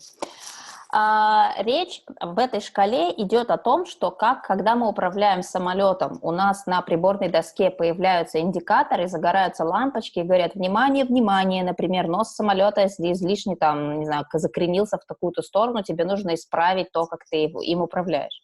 Эта шкала – это всего-навсего маячки, которые позволяют нам корректировать наше состояние. Если мы чувствуем, что мы уходим в какие-то состояния нижнего спектра, это просто о том, чтобы вспомнить в этот момент, момент и призвать себя к тому, чтобы вернуть себя на спектр, который более конструктивный, более творческий и более близкий нам. Если вы допускаете какие-то поступки со своей стороны, о которых вы потом сожалеете, и вы, например, раскаиваетесь и понимаете, что это было несправедливо по отношению к другим, этим вы причинили дискомфорт или боль другим людям или себе в том числе, то вместо впадания в состояние вины, да, когда вы начинаете заниматься самобичеванием, начинаете унывать, вы считаете себя недостойным, вы лишаете себя любви и прочее, прочее, вместо всего вот этого, что лишний раз опускает вас на более низкие вибрации, вы первое, признаете свой поступок ответственно и берете за него ответственность и говорите: да, я это сделал, я признаю, я не снимаю с себя ответственности. Никто другой, кроме меня, не принял решение в тот момент об этом поступке. Никакие внешние факторы, вот это вечное, да, наше выкидывание ответственности. Нет, ну я это сделал потому что, но я там допустил вот это потому что, ну вот те там заставили меня, нет, ну вот такие были обстоятельства. Это выкидывание ответственности с себя. Возьмите ответственность на себя и скажите: нет, да, были разные обстоятельства, но это мое решение всегда, что я поступаю так. Я принимаю свое это решение, я принимаю тот факт, что это случилось, я сделаю какие-то действия, которые нужны для того, чтобы сбалансировать итоги этого своего поступка, да, чтобы что-то исправить, если возможно исправить, и я делаю выводы на будущее, что в будущем при таких ситуациях я сделаю выбор по-другому. Это никак не влияет на вашу любовь к себе, это не убирает у вас ощущение достоинства в себе, это просто тот опыт, который вы проходите и делаете корректировки по мере того, как вы идете по этому пути. So when we are in these states of shame, guilt, apathy, as actually where is depression, deep grief, and fear, we are actually, as you see here, in the inaction. So we don't do anything. So it means like we kind of separate ourselves from our divine, which is here to create, so much that we just stay in that vibration.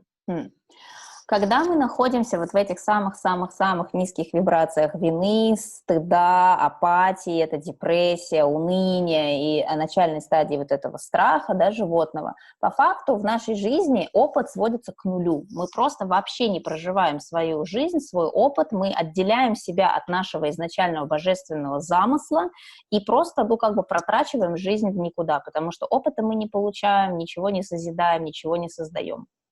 But all these emotions, like every emotion, are energy, and it's our energy, and it's the energy that, because how we experience it and how it's pushed on us, is where we are giving away our power. Вся эмоция и каждая эмоция представляет из себя энергию, потому что и все эмоции, и мысли, и все остальное исчисляется в вибрационных герцах фактически, да, это электромагнитное наполнение, это энергия, которая осязаемая. Когда нас манипулятивно или мы сами загоняем себя вот на эти низкие вибрации, в этих низких вибрациях мало того, что мы ничего не делаем со своей жизнью, мы ничего не создаем, и мы не позволяем своему свету творчески реализоваться в этом пространстве, мы еще и отдаем свою энергию тем или тому, что изначально манипулирует нас для того, чтобы сливать эту энергию в то русло.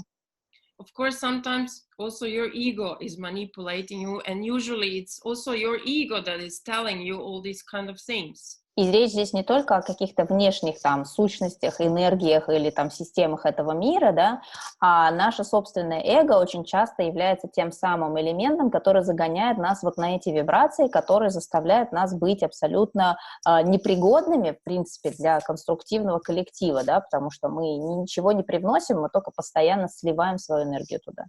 So what to do, no, with all this energy, but in such a negative way, which is like definitely not creating light? We have to, first step that we try to do after we face it and like deal with it and take responsibility for it, is to neutralize it. Когда мы выходим или стараемся выйти из этого низшего спектра после того, как мы признаем, да, что окей, я признаю свое состояние. Вот то, о чем я все время говорю в своем блоге в плане принятия. Прими свою тень с точки зрения того, что прими, что ты находишься в состоянии постоянного стыда. Прими, просто признайся себе, что ты находишься в состоянии постоянного, там, не знаю, агрессии или зла, или страха, или уныния, или депрессии. Просто прими это безоценочно, просто признайся себе в этом. После того, как ты набрался смелости в себе в этом признаться, ты можешь сделать дальше шаг в сторону нейтральности. So what does it mean this to neutralize it? So this is very, very strong energy with a very strong negative charge that is even like putting us in a very inactive, so powerless mode. So we need to neutralize it.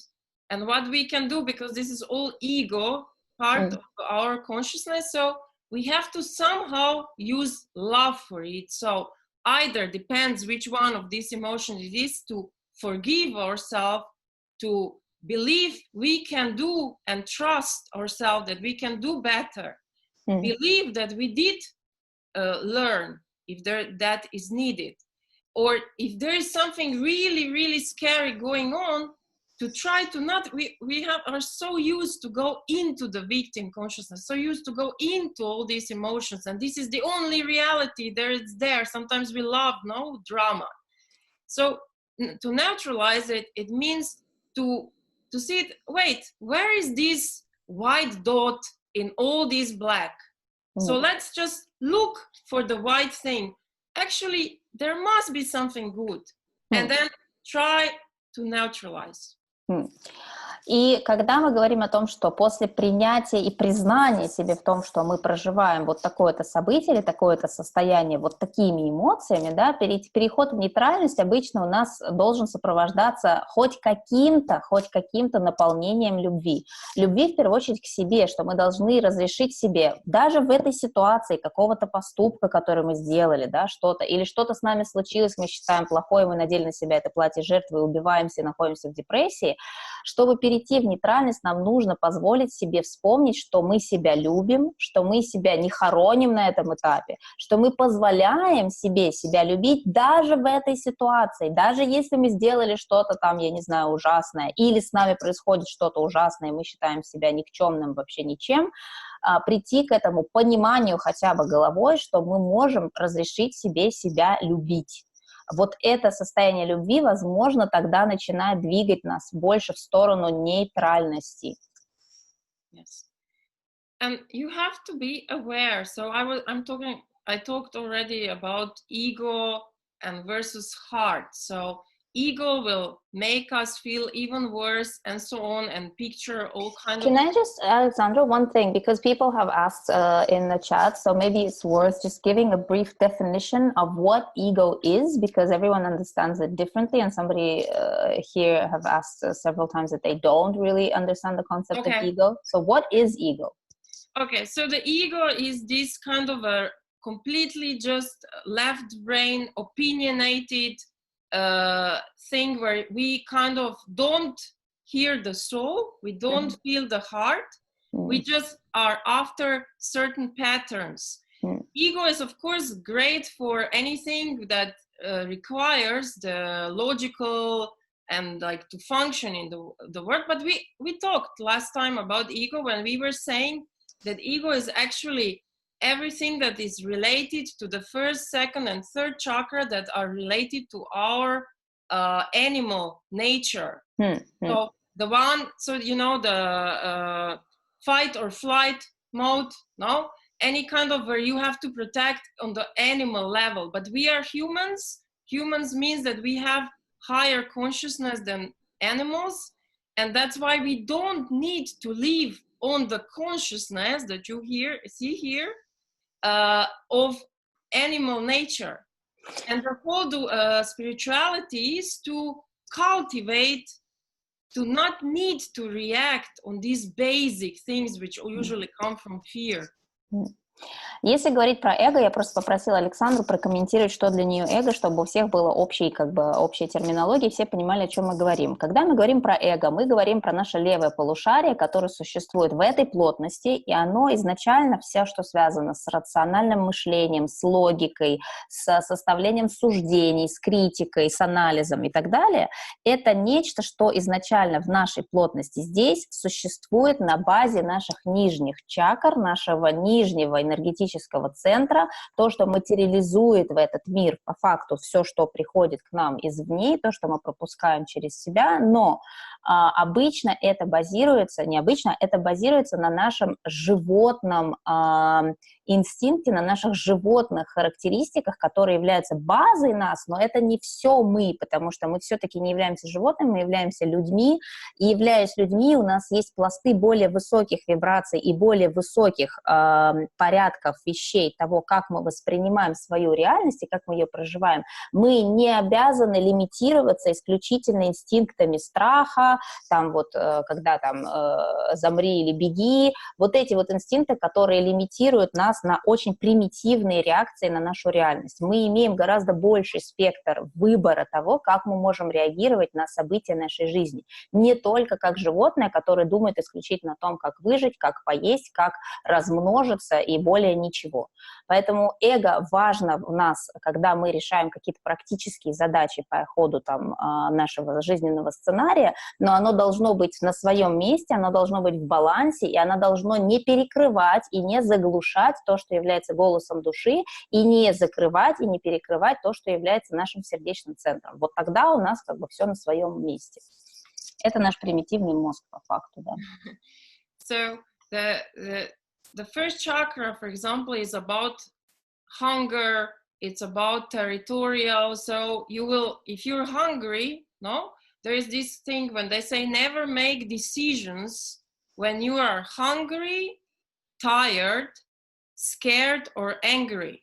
Because this is when you are in a very ego-driven state, yes. Or animalistic. No, it's this basic instinct. So you will not do a good decision because it's driven. It's like when you're hungry and you go to a shopper into the supermarket, you're gonna buy everything, no, because you're hungry, and also you will definitely not be able to eat it, even things that you otherwise don't eat. It's not, no, it's an example of that. Как справедливо говорит Александра, есть же ведь понимание того, что, да, вот нижний спектр, низшие вибрации, да, это все, что касается вот этих эмоций, базируемых на страхе, то есть на инстинктах самосохранения, и есть понимание и понятие такое, что никогда не принимайте никаких решений в своей жизни в состоянии голода, в состоянии усталости, в состоянии страха и в состоянии агрессии, да, то есть сначала нужно выровнять себя на некую нейтральность, и потом уже, хотя бы как минимум на нейтральности, потом уже принимать решения. Потому что если вы будете принимать решения, исходя из этих очень примитивных животных состояний, ваши решения будут двигаться вашим эго и вашей животной базой, нежели чем-то, что, возможно, вы бы выбрали что-то другое, находясь в состоянии более высоких частот, именно как человек, у которого находится душа в большем балансе на момент принятия этого решения. So ego is not self. Self is something else, no? Your true self, this is what you are. Ego is not self. И очень важно понимать, что эго — это не есть вы. Не ассоциируйте себя с эго. Эго — это надстройка на вашей реальности в этой плотности, которая призвана совершать определенные функции, выполнять определенные функции, решать определенные конкретные прикладные задачи. В прямом смысле, когда вам нужно там быстро отреагировать в момент там опасности за жизнь, когда вам нужно решить практическую задачу, это просто инструмент, надстройка на вашем «я». Но это не ваше «я», и вы не обязаны постоянно следовать тому, что оно вам транслирует. И когда вы его разрастаете, позволяете ему разрастись до размеров, которые затмевают ваше «я», затмевают все, что есть вы начинаете себя ассоциировать с этим инструментом, с этой надстройкой. So like when they measured with a similar system as this, people, like let's say 90% of people of population of the world is 90% more and more, like usually 95% of time in ego. Проводились эксперименты по бессознательному. Кстати, у Брюса Литтона об этом очень много есть, что вот мы с вами уже говорили про подсознательные программы. 95% населения Земли постоянно находится в состоянии доминирования эго своего. Like in average, no? Like В среднем. average. So what does it mean? It means people, whatever they do it out of these things, out of fear of not having or losing, or out of guilt. Oh, I have to pay back. I don't know. Out of anger, it's mine. You will not get it. Out of I am better than you. What do you think? You know, this is what is, let's say, ego. Вот это вот, мне кажется, самое важное из всего того, что мы сейчас говорили в этом модуле. Понимание того, что важен не столько сам поступок и не само, может быть, слово, а важна мотивация и то, что вас двигает на этот поступок и на это слово. Потому что 95% в среднем людей на планете совершают поступки, исходя из вот этих вот соображений. Из чувства страха, из чувства зависти, из гордыни, из вожделения чего-то фанатичным образом, из депрессии, из апатии, из чувства вины, из чувства стыда. Вот эти мотивации, да, это то, на чем базируется наше эго и животная как бы природа, которая двигает нас на какие-то поступки базовые, да. Если наша жизнь вся обусловлена вот этим спектром, то мы сами множим вокруг себя эти же вибрации, и мы коллективным образом для всех нас вместе взятых множим вот эти самые вибрации.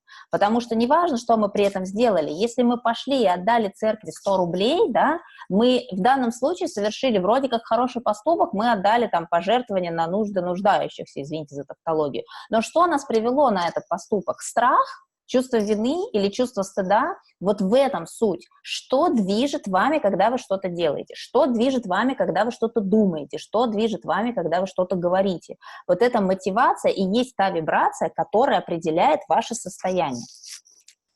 Yeah, so also in here are like jealousy and envy and all these kinds. So there's more, but these are like the main. And yeah, it's. I think it's pretty clear that between anger and pride and desire, the green spectrum is all about envy in general, like the basic.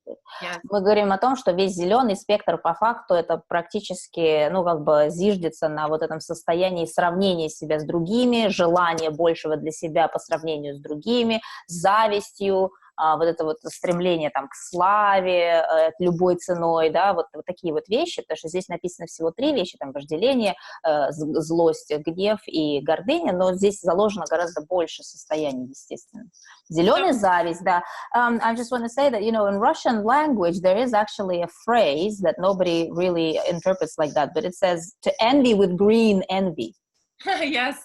Yeah, green out of envy is in my language. Yeah. Поэтому вот эта тема, там, зеленая зависть, это вот про спектр, это про цветовой спектр этих вибраций, этих эмоций, понимаете? Yeah, very interesting.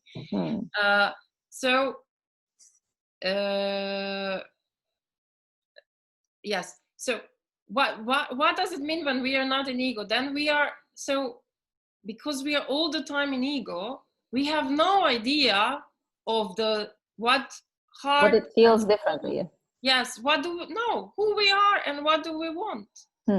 И, соответственно, если мы, представьте себе, 95% людей на планете всю свою жизнь проживают в среднем состоянии эго и, в принципе, даже не осознают, что есть состояние, которое им вообще-то присуще от их природы божественной, да, которые другие, то мы даже и не знаем себя, потому что эго — это не мы, как мы уже сказали. Эго, как говорит Александр, ego is not self. Эго — это не я, это не наша суть, да, божественная, это не наша душа. Но если мы всю жизнь проживаем в состоянии эго, мы толком и не понимаем, что мы есть. Мы не знаем, как мы ощущаемся, как это быть собой по факту.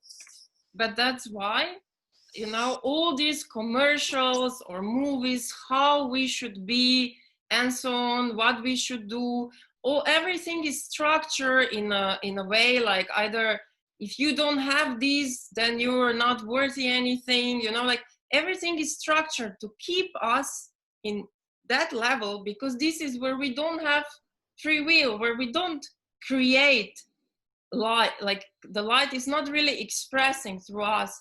We are just like inside of this under 200, like being feeding out our power.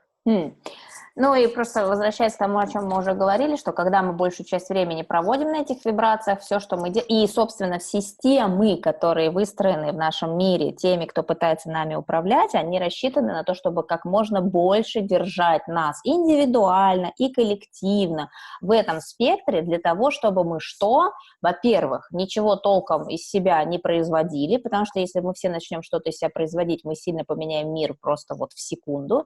Так вот, чтобы этого не происходило, нас держат там. И плюс ко всему, чтобы мы при этом еще сливали им нашу энергию, потому что здесь энергия уходит у нас не в творчество и не в созидание, а в отношении того, что заставляет нас себя так чувствовать. Okay. So, to really even add to it, whenever you feel, remember we said we are part of the divine, we have it inside. That's why, you know, we are not really separated. It's just that we are in a realm, in the duality, where there is a separation, like looks like a separation. Мы никак не отделимы от Творца. Мы никак не отделимы от Божественного. Оно есть мы, и мы есть часть Его. И это, кстати, к слову о том, что я вчера написала про Альгамбру, когда я говорила, что каждый из нас Его пророк. Это имелось в виду, что мы все часть Бога, и мы неделимы с Ним. Но, получается, образуется определенное фиктивное отделение от него, когда мы приходим в эту дуальность и начинаем быть нечто еще чем-то, то есть вот эта эго-надстройка, да, что мы часто путаемся и начинаем ассоциировать себя с вот этой надстройкой, а не с тем, что мы есть на самом деле. So when a child is born and until I don't know what age, he would experience, no? Mom and father or the environment as him, cannot distinguish yet. Как ребенок, который рождается и до определенного возраста воспринимает свою реальность вокруг себя, воспринимает маму, воспринимает отца и близких людей, окружающих его, как часть себя. Он не может в определенном возрасте еще разделить, что такое я, а что такое не я. Всем это известно. So there is a certain stage in the childhood where ego start being formed, and ego is okay. You are you, I am I. И на определенном этапе взросления у детей возникает вот эта эго-надстройка, которая начинает ему указывать, что вот это другие люди, это другие структуры, которые не являются частью тебя, это что-то, что сопутствует тебе, но не являешься ты. So ego is about like separating from others, and ego is the one that has opinion, like if we are even trained into it, no, there would be always do you like this color, do you like that, so this kind of opinion, this is that, so it's like not about we are all, but we are separated. No, I think of this, that's mine. No, this is all how we function, and we are raised to function like that. Изначально вся наша система воспитания и взращивания поколений на этой планете основана на разделении себя с остальными, да, не объединении, не понимании, что мы все единое целое, а на разъединении. Поэтому в определенный период детства у ребенку начинают прививать вот эти вот оценочные суждения о другом, что вот он такой, я сякой, мне нравится это, ему нравится другое, мое лучше, чем твое. Начинают стимулироваться процессы разъединения на уровне а вот какой нравится тебе, ты должен быть индивидуальностью, да, но это начинает уходить в определенную, скажем так, концентрацию понимания, что такое индивидуальность, когда мы не просто осознаем себя личностью, мы начинаем отграждать себя от всех остальных, и по отношению ко всем остальным у нас возникают мнения.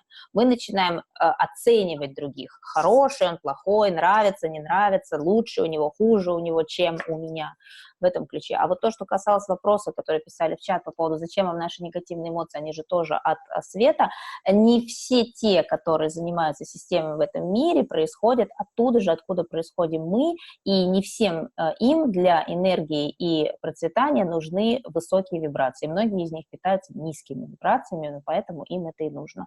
I just made a little comment on a comment that was in the chat because I saw a lot of questions about, yeah, but why then, you know, the entities as in structures in the world would lead our negative and low vibrational emotions if they are themselves humans coming from the light. And I just made a comment that not everyone who is in charge in this world comes from the human realm and is human. Okay. So that also Okay. is something to Let's.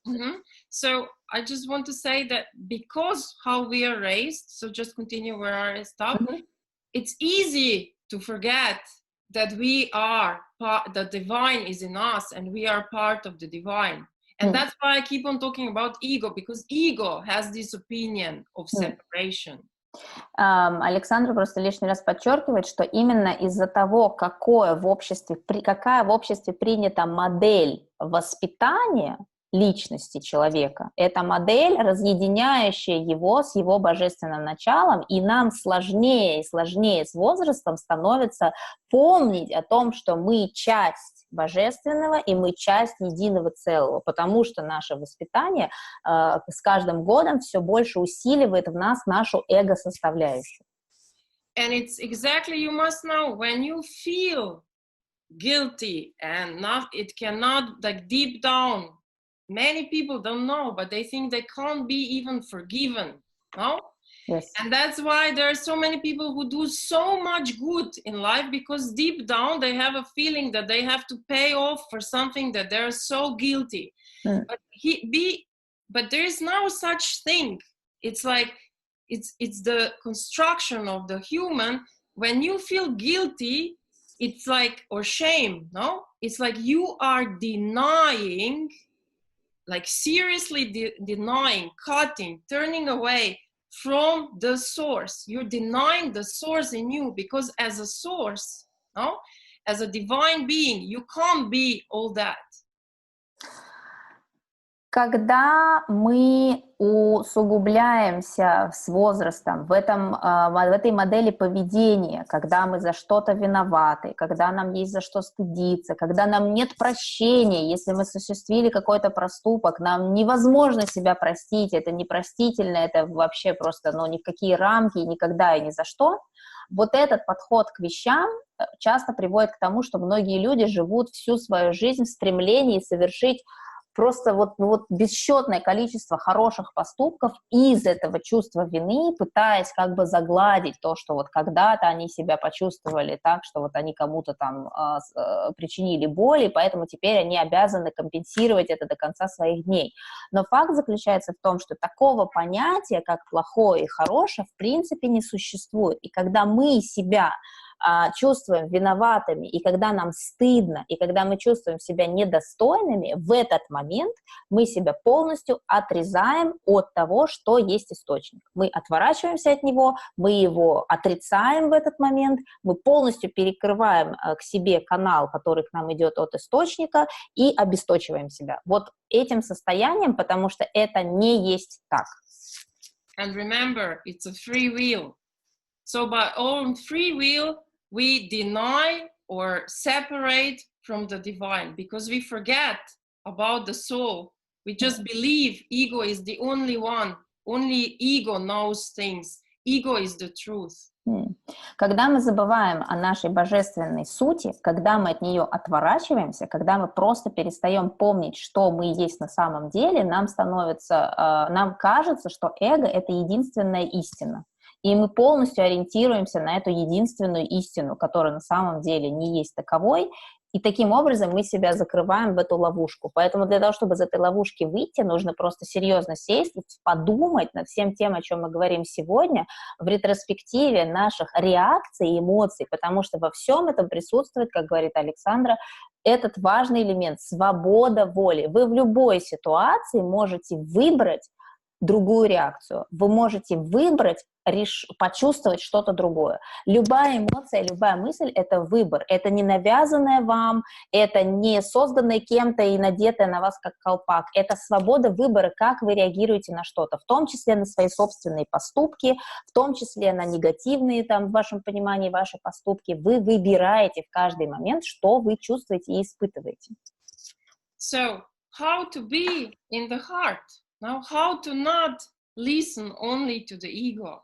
How to lower the ego? So this topic is actually every spirituality, if it is a spirituality, is the topic how to master the ego, in the sense how to be, how to choose things with consciousness and not by these ego-driven basic instincts.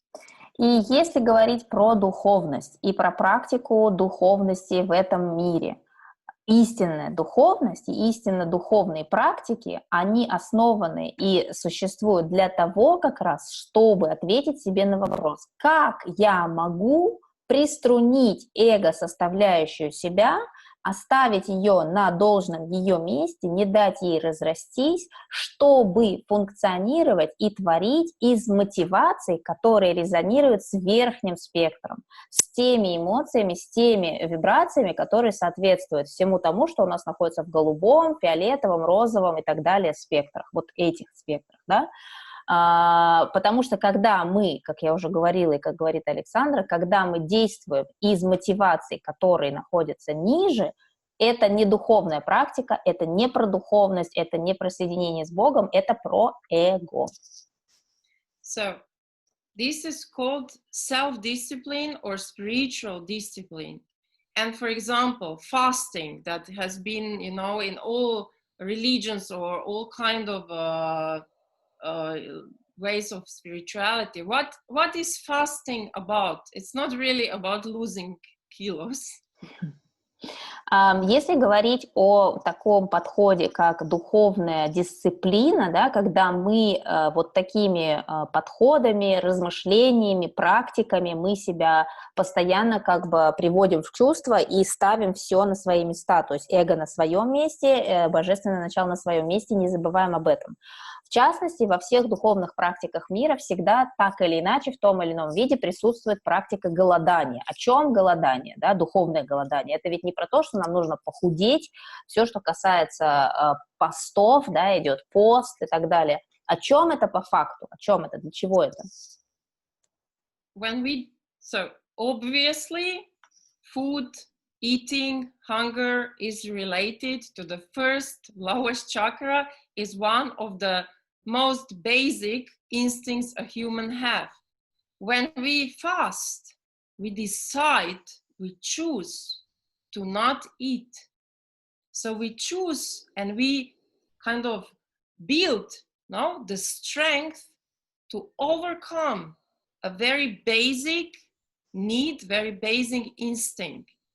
And while we are in the fasting, usually, if we take enough time, we go through all kind of challenges, and we can get very angry, we can get very annoyed, we can get all kind of these emotions here, feeling sorry even for yourself. Why the heck did I decide to fast? Of course, you can always break it, but if you manage to, what do? You choose consciously to not react on something which is of an animal nature. So repeating it, for example, this is one way of doing it, no? Every now and then, it gives you the strength that in some other smaller situations in life, you know, I can choose. It's not the animal nature that is stronger in a human. Когда мы говорим про голодание, чисто физическое голодание, пост, который держат люди из духовных соображений, это не про какие-то легенды и мифы определенных персонажей, там, религиозных догм. Это, в принципе, исключительно про вот этот спектр и про то, что такими практиками мы учимся вырабатывать в себе большее пространство для божественного начала и ставить эго на место тем, что мы учимся его контролировать. Мы говорили, что у эго первые основные базы на первой чакре — это голод. Да, это животный инстинкт утоления голода, насыщения себя там, пищей. Соответственно, когда мы делаем выбор в сторону отказа от удовлетворения этого очень примитивного, такого приматного инстинкта, когда мы осознанно делаем выбор этого не делать в течение определенного периода и в процессе мы проходим через много разных эмоций. Мы можем раздражаться, мы начинаем злиться, мы начинаем чувствовать себя несчастными, мы начинаем себя жалеть, мы начинаем возмущаться, зачем мы все это делаем. Но если мы перебарываем в себе вот эти вот стадии сопротивления эго и приходим к моменту, когда мы понимаем, что мы полностью контролируем свои вот эти эго-мотивы, да, и тем более, если эти голодания периодически делаются как бы регулярно, то есть не так, что там раз в год убил себя там в течение 60 дней, ничего не съел, плохо себя почувствовал и как бы поставил галку, а имеется в виду, что мы регулярно осуществляем вот эту балансировку со своим эго, мы ставим его на место, мы говорим, нет, я контролирую тебя, не ты меня, я контролирую тебя, я выбираю реагировать на твои позывы или не реагировать. So of course there are also other techniques, and then one of them is also so-called silent retreat, when you decide and go for 5 days and decide to not talk to anyone, to not communicate, no iPhone, no phone, no Instagram, and this is where you meet. Actually, what happens is you have to meet yourself. You have to then see who you are. And this is where also you work with all these emotions. For example, this is just few. Then there's this, what I call 2000-year old-fashioned way of lowering the ego, which is suffering. Let me just 1 second about the fasting in speech even. Небольшое просто тоже отхождение в сторону мы сделали, в частности, по голоданию. Это вообще любое дисциплинирование себя, когда мы возвращаем себе власть над своим эго. И будь то эго голода в прямом смысле пищи или эго, например, когда мы грязнем в каких-то коммуникационных наших распрях и эмоциональных маятниках, люди уезжают на несколько дней там в какие-то места, где они вообще ни с кем не разговаривают, либо сами по себе, либо они находятся в группе, но, например, это молчаливый как бы пост, да, практика молчания, обет молчания и так далее. Но сейчас Александра хочет нам рассказать про еще одну сторону этих процессов, которую она называет 2000-летний ритуал очищения себя через страдания. Yeah, so what I'm talking is indeed when we suffer, our ego is lowering. And this is true. And when I said 2000 years old, I talk about Jesus Christ, who suffered for our sins on the cross. Okay, how this is then turned around and so on, but there is a very strong thing in people, and you have to also understand that if your soul, when it was choosing the life, was really, really afraid that the ego will take over, and then when the ego takes over, there's no progress, no? Then you might choose a very, very suffering life. Когда мы говорим про страдания и через очищение через страдания, и то, как это вывернуто было религиозными догмами для того, чтобы постоянно держать людей в страдании и как бы стимулировать их норму, да, то есть как бы прививать людям тот факт, что страдать — это норма, и к этому нужно стремиться. Есть небольшое зерно истины в том плане, что страдания, в том числе физические страдания, действительно разрушают наше эго, они ослабляют наше эго. Поэтому некоторые люди приводят себя искусственно в состояние страдания для того, чтобы вернуть себе власть от эго, которое, возможно, разрослось до каких-то невероятных размеров. Примером такого страдания являлся Христос, который физически страдал в процессе своей смерти, таким образом разрушая коллективное эго. Да? Это было сделано для разрушения коллективного эго, которое на тот момент зашкаливало. Потом это все было извращено таким образом, что, в общем-то, страдания стали самоцелью, на самом деле совсем не это подразумевалось, но факт заключается в том, что когда душа приходит на воплощение, и она понимает, что есть предыдущие опыты и уроки, которые показывают, что есть большой риск того, что эго полностью захватит суть. Когда эго полностью захватывает нашу суть, мы не развиваемся, это полностью отсутствие прогресса, это отсутствие роста.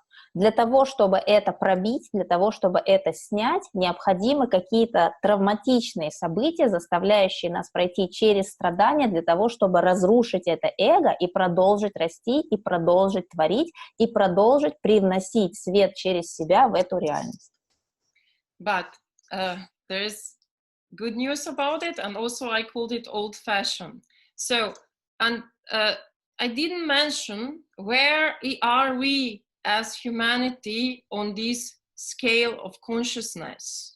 Очень важно вот в ретроспективе того, что я сейчас сказала, понимать вот эти нюансы, как это потом нам транслируется в искаженном виде и к чему нас толкает, да, то, что я сейчас сказала. Я надеюсь, что правильно были поняты мои слова. Для того, чтобы это понять, Александр говорит, давайте посмотрим на спектр еще раз и поймем, где конкретно мы, как коллектив, как человечество, как коллективное сознание находимся сейчас.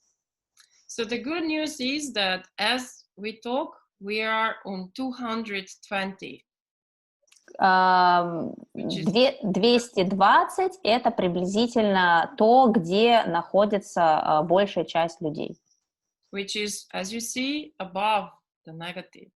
Это находится вот только-только перевалив с, скажем, деструктивного диапазона этого спектра на конструктивный.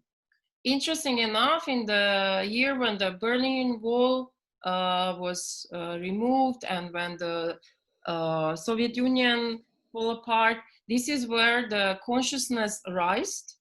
And then in 2012, again, rised. I talk about collective, no? Consciousness. So not everything is so dark as it feels, no? So why I'm saying old-fashioned is because this kind of suffering was needed for humanity, because until recently, and I don't know when the 200 was reached, the collective consciousness was under 200. Когда мы говорим о коллективном уровне осознанности, да, есть эксперименты, проводящие измерение этих электромагнитных частот в мире, да, и которые показывают, что по мере того, как происходят события, которые убирают разъединяющие нас вещи, например, когда была разрушена Берлинская стена, или когда, в частности, пал железный занавес и Советский Союз, там есть другие моменты того, как это происходило и что это, чем это обернулось для людей, но сам факт нахождения этого железного занавеса и снятия его показали скачки в том, как коллективная осознанность повысились.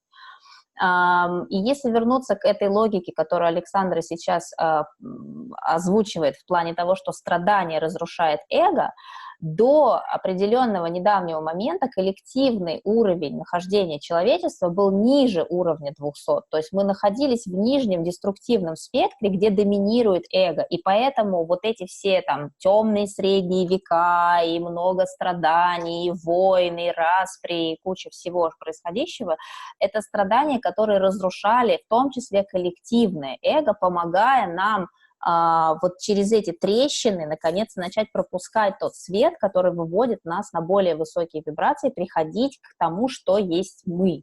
То есть сейчас, на самом деле, ситуация в плане коллективного уровня вибрации, она лучше, чем она была раньше, хотя это сейчас не всегда очевидно, потому что у многих людей создается ощущение какого-то апокалипсиса. So, a very good question here would be, so if, you know, we talk a lot in many forums about how actually consciousness is rising and, you know, there's more light and everything, but then why does it feel like all hell is breaking loose? Yes, it's coming. Okay. I'm just voicing out what I see also in the chat, so it's good. No, yes, I understand that it's neat, but I have to explain the things to really tell, no? Yes, so, yes. And it's really like personal and collective. It's like, it's the same, no? That's why I'm stepping a bit on a personal level, but then also on the collective level. Will you say? Да, Александра говорит о том, что я просто прокомментировала и задала вопрос, говорю, ну вот да, мы все говорим о том, что вибрации повышаются, но, блин, почему такое ощущение, что все вообще наоборот рушится и летит в тартарары, и просто происходят какие-то кошмары и так далее, и, в общем, нет ощущения того, что вот мы идем все к чему-то более светлому. Она говорит, сейчас я к этому приду, но нужно понимать, что всегда идет соотношение индивидуальная осознанность, коллективная осознанность, индивидуальная энергоструктура, коллективная энергоструктура, они взаимосвязаны, и они полностью зависят друг от друга. So what I want first to tell, and I will come to that part, is that why I called it old-fashioned, and it's still true. Believe me, if you really suffered in your life, your ego has lowered. But unfortunately, this through suffering, we also get very damaged. I even mentioned how the soul goes back and needs to be repaired. So these are damages. So we do lower the ego. So which means lowering the ego means that we do get to higher levels of consciousness, or we are more in the heart. But at the same time, we can't do much because we are kind of damaged. And yes, this was okay. There was no other way before. But since the consciousness rised, we can choose. No, we can choose because we are in the power. Yes. So we have free will. We can choose to consciously, no need to suffer, lower the ego. Don't react. Yes. Okay, so this is very important. Итак, перестаньте писать в чате, вот на секунду перестаньте писать в чате, послушайте, что я вам сейчас скажу. Это вот закругление полностью всего, о чем мы сейчас говорили. Если до определенного момента все человечество находилось в низшем спектре вибрационном и контролировалось эго своим собственным, да, страдания были нужны для того, чтобы разрушить это эго, через эти страдания мы проходили к возможности роста и перехода на более высокую вибрацию, и если жизнь человека была наполнена страданиями, в ходе этой жизни он действительно в индивидуальном порядке тоже это эго свое понижал, это факт. Но в процессе таких страданий, понижения эго, вот как бы старого образца, да, в этом старом образце понижения эго через страдания мы тоже очень сильно повреждали себя. И когда в начале модуля Александра говорила, что душа после смерти проходит определенный период исцеления и как бы зализывания ран, восстановления, рекалибровки, это вот после того, как мы становились очень поврежденными, то есть мы, с одной стороны, понижали свое эго и вроде бы как бы переходили в спектр творчества, но мы уже мало чего могли в этом спектре творчества, потому что те нарушения и трещины, условно полученные в процессе этих страданий, очень многих блокировали, не давали дальше делать того, что изначально душа пришла сюда сделать. Так вот, когда мы как коллективное, единое целое все-таки перевалили через этот рубеж и теперь находимся все-таки, пусть еще на самом низшем отрезке, но вот этого верхнего блока, да, блока высоких вибраций, перевалив туда, вот слева в этой таблице написано power и force. Когда мы перешли от форсированных вещей к нашей силе, потому что, находясь на высоких вибрациях, мы обретаем свою силу, а сила наша в свободе выбора.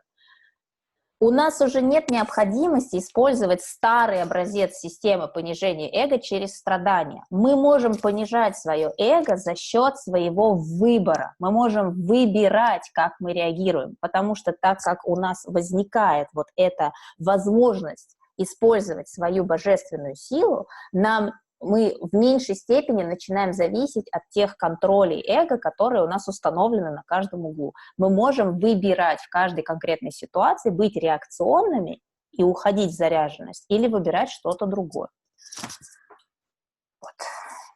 So, we will come why everything looks so dark, but let me just tell a little bit first about dark and light. I mentioned before, not today, but some other talk, that I always kind of thought that there is 50% of light and 50% of dark. Not really like that. There is not so much light on this planet. And it's important to know that just to say, oh, I will be positive, I just look nice things and turning away, it doesn't mean that the dark doesn't exist. Okay? So this is a very this would be like an ignorant way, not a responsible way of dealing with this. So for the light, we have to put effort for the light. We have to fight for light, which is, fight is already the wrong word. There is an effort. This is like happening every minute. And it's a choice. And since we are above 200, we can use free will to constantly, every time when we remember, choose the light. Yes, be the light, what I always say, choose the light and be the light. То, что говорит Александра, это когда люди очень поверхностно относятся к концепции света, да, ну вот она говорила в своем эфире, который мы проводили с ней, вступительный эфир к этому курсу, она говорила, я вообще до определенного периода считала, что, ну, в мире, наверное, как инь-янь, там приблизительно поровну, 50/50 света и тьмы. По мере того, как она приобретала опыт работы с энергиями и прочее, она, в общем-то, осознала, что на самом деле на этой планете соотношение совсем не такое, и света гораздо меньше, гораздо меньше. Поэтому в условиях, когда света гораздо меньше, нужны гораздо более сфокусированные усилия осознанности для того, чтобы выбрать свет в каждый конкретный момент. И речь идет именно о том, чтобы не поверхностно говорить себе, окей, значит, что такое быть светом? Ну, это быть на позитиве, улыбаться, там, веселиться, быть таким как бы легким и непринужденным. Речь идет не об этом. Речь идет не о том, чтобы у вас были чисто визуально и номинально атрибутика чего-то позитивного. Речь идет о наполнении, которое находится у вас внутри, ваших эмоций и то, как вы реагируете. И в каком-то смысле, выбирая сторону света, занимает и требует больших усилий, чем выбирать сторону тени, потому что каждый шаг, каждое действие, каждую мысль, каждую эмоцию вы должны взвешивать и делать выбор, осознанный выбор. Не реагировать, среагировали как-то эмоционально и пошли дальше. Осознанно понимать, что происходит и как вы на это реагируете в каждом конкретном моменте. Я об этом очень часто пишу в блоге, потому что да, это занимает больше времени, да, это гораздо более такой как бы плотный процесс, да, но вот именно это и является осознанным выбором света. К нему не надо идти, его надо выбирать. So it's always very easy, no, that's why it's more darkness. It's always very easy to react here whenever we are provoked. So, can I just really quickly translate this? This is a very important phrase. Вот многие пишут, почему, да, тени больше, чем света. Потому что, когда мы провоцируемы чем-то или кем-то, очень просто уйти в реактивность. Первоначально снэп, и мы отреагировали, не задумываясь. Раз там на кого-то повысили голос, раз испугались, раз почувствовали вину, раз почувствовали стыд. Это происходит очень быстро, очень легко. Выбрать другую реакцию в момент, когда нас пытаются раскачать, сложнее, потому что требует вот этого усилия. So I would really like to say that being detached, not detached, being cut away from emotions doesn't mean being positive. That's another thing again. So some people think that if they don't feel, they don't do any bad. So it's not like that. We have to live as humans with emotions, but we have to be able, this is called like, this is inner alchemy. Being able from this, pull it to up. Yes, no? Yes. So this is the inner alchemy, and it takes, so practically, what it means, when you are deciding for something, just check, is there any kind of fear behind why I'm doing this or why I'm not doing this?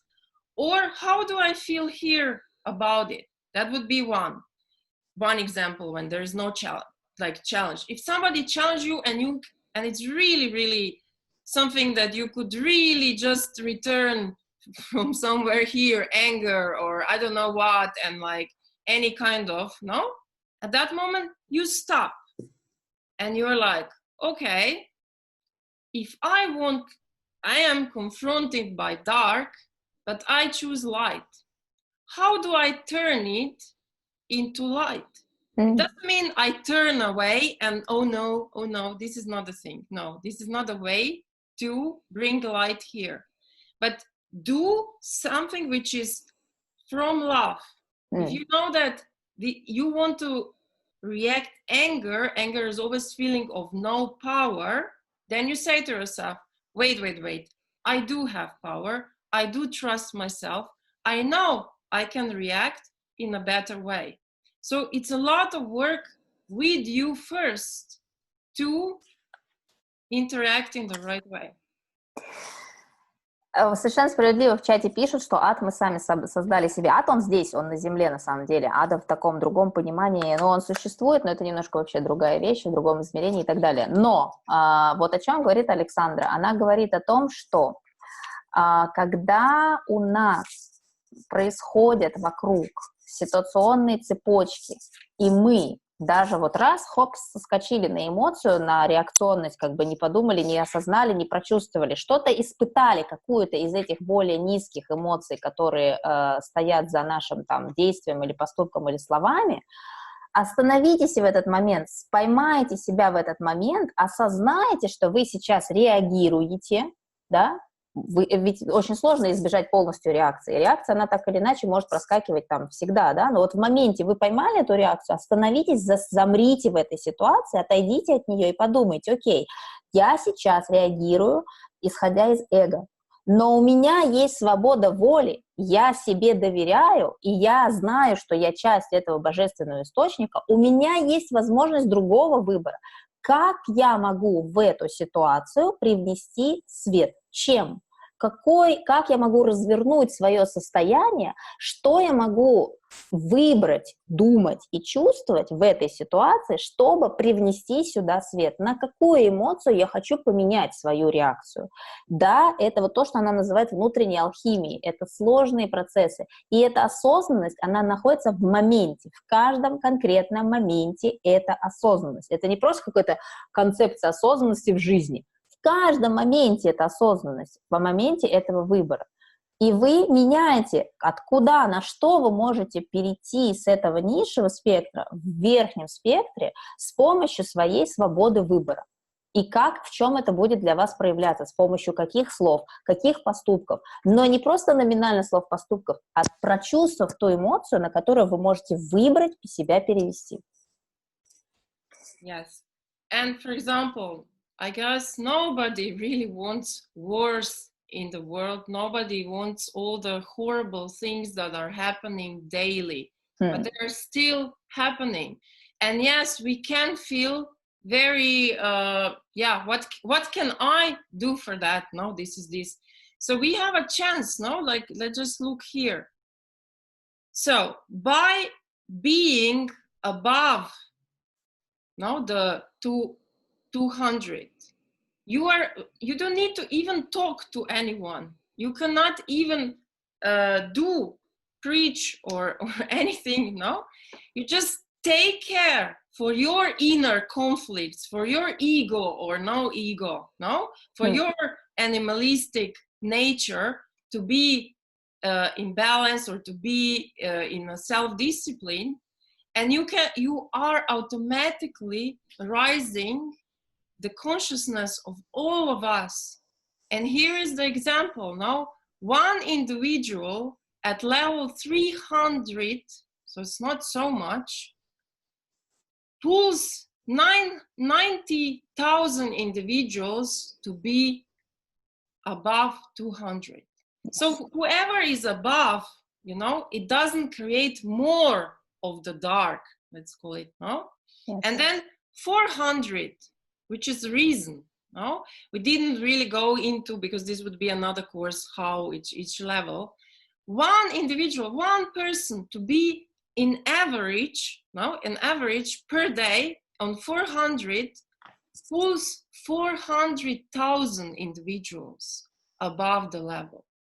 Yes. Right? Of 200. So yes, a lot.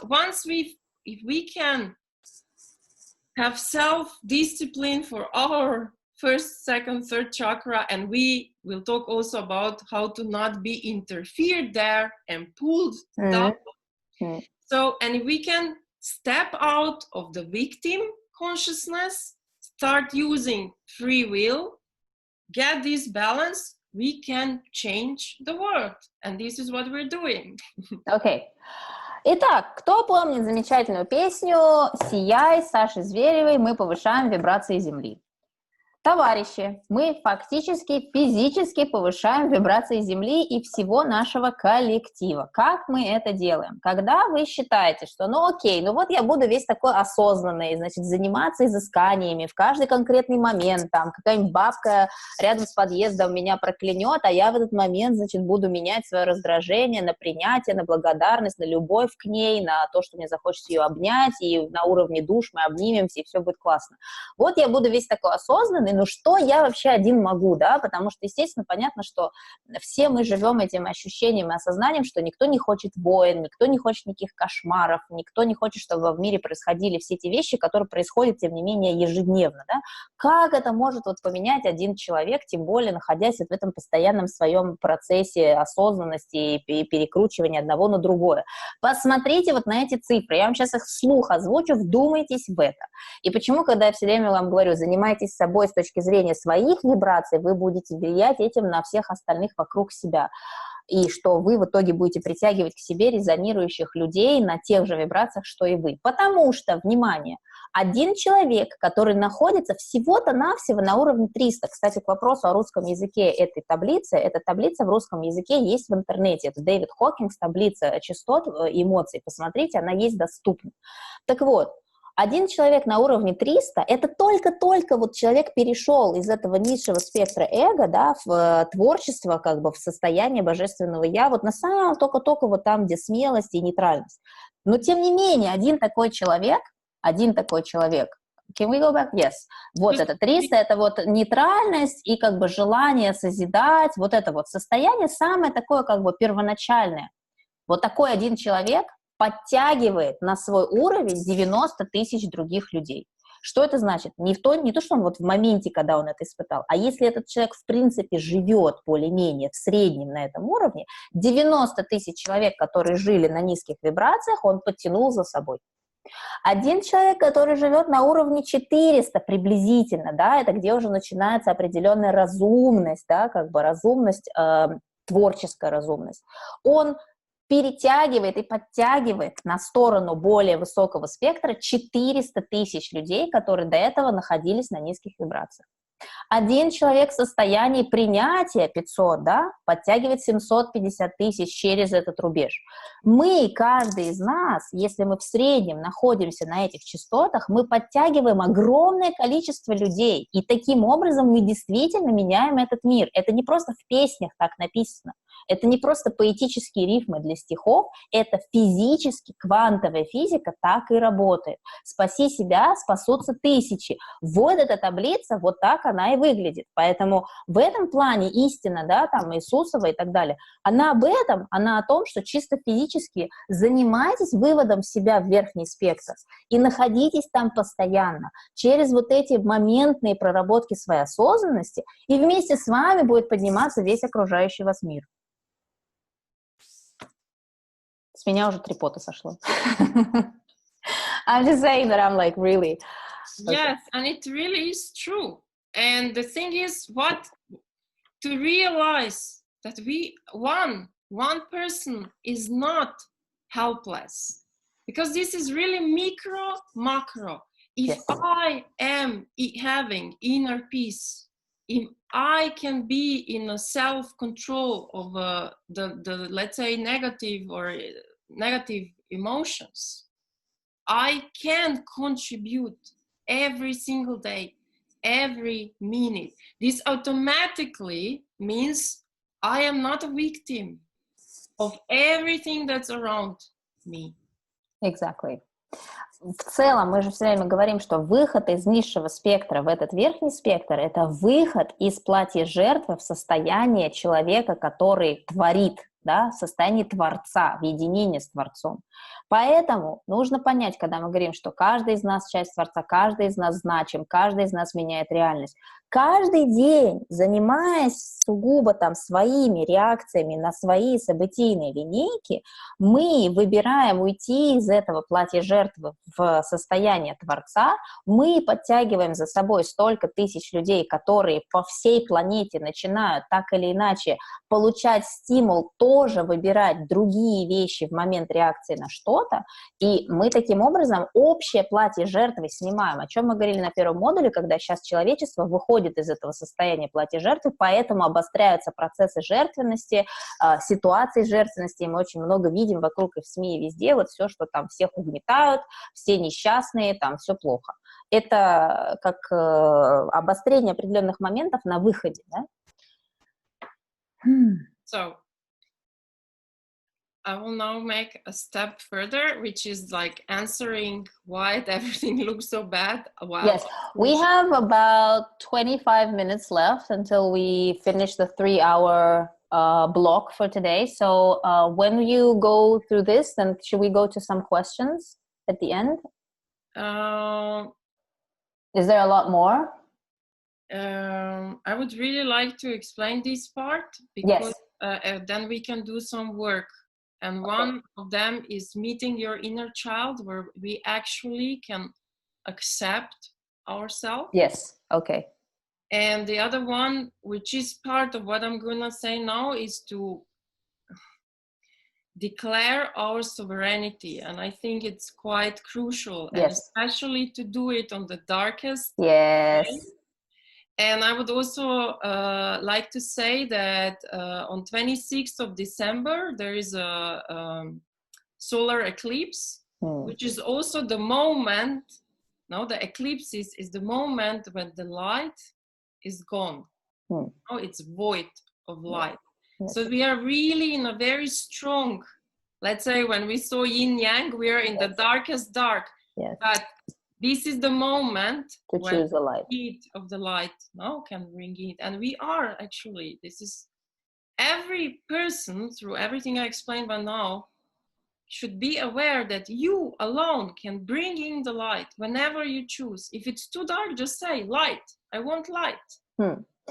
Мы говорим с Александрой о том, что хоть у нас и, в принципе, уже не так много времени осталось, но мы все равно уделим сегодня время следующим вещам. Во-первых, мы закончим про то, что она сейчас говорила относительно того, почему сейчас вот кажется, что все так ужасно и страшно и прочее, но мы должны сегодня с вами сделать 2 практики, 2 работы над собой в том, что касается, во-первых, встречи со своим маленьким ребенком, внутренним ребенком, да, для того, чтобы принять себя и для того, чтобы разрешить себе, наконец, поверить в то, что есть мы. Это очень важно, потому что сейчас в эти выходные, проходя через этот период наиболее короткого и темного дня, да, вот именно в этот период выбрать в себе свет, признать в себе свет критично, это во-первых. Во-вторых, 26 декабря нас ожидает затмение, и процесс затмения с точки зрения физики, это опять же, когда обнуляется свет. На короткое время, но этот свет пропадает, то есть полностью мы находимся, вот если смотреть на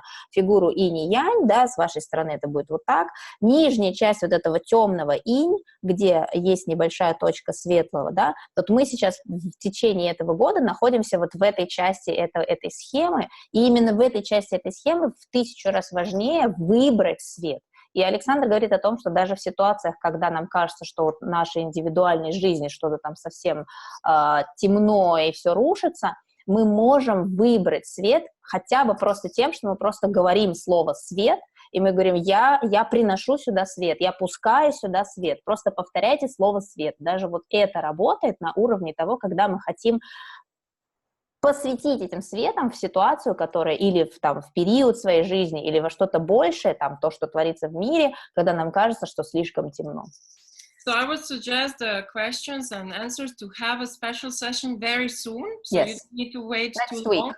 Yes, it can be beginning of the week.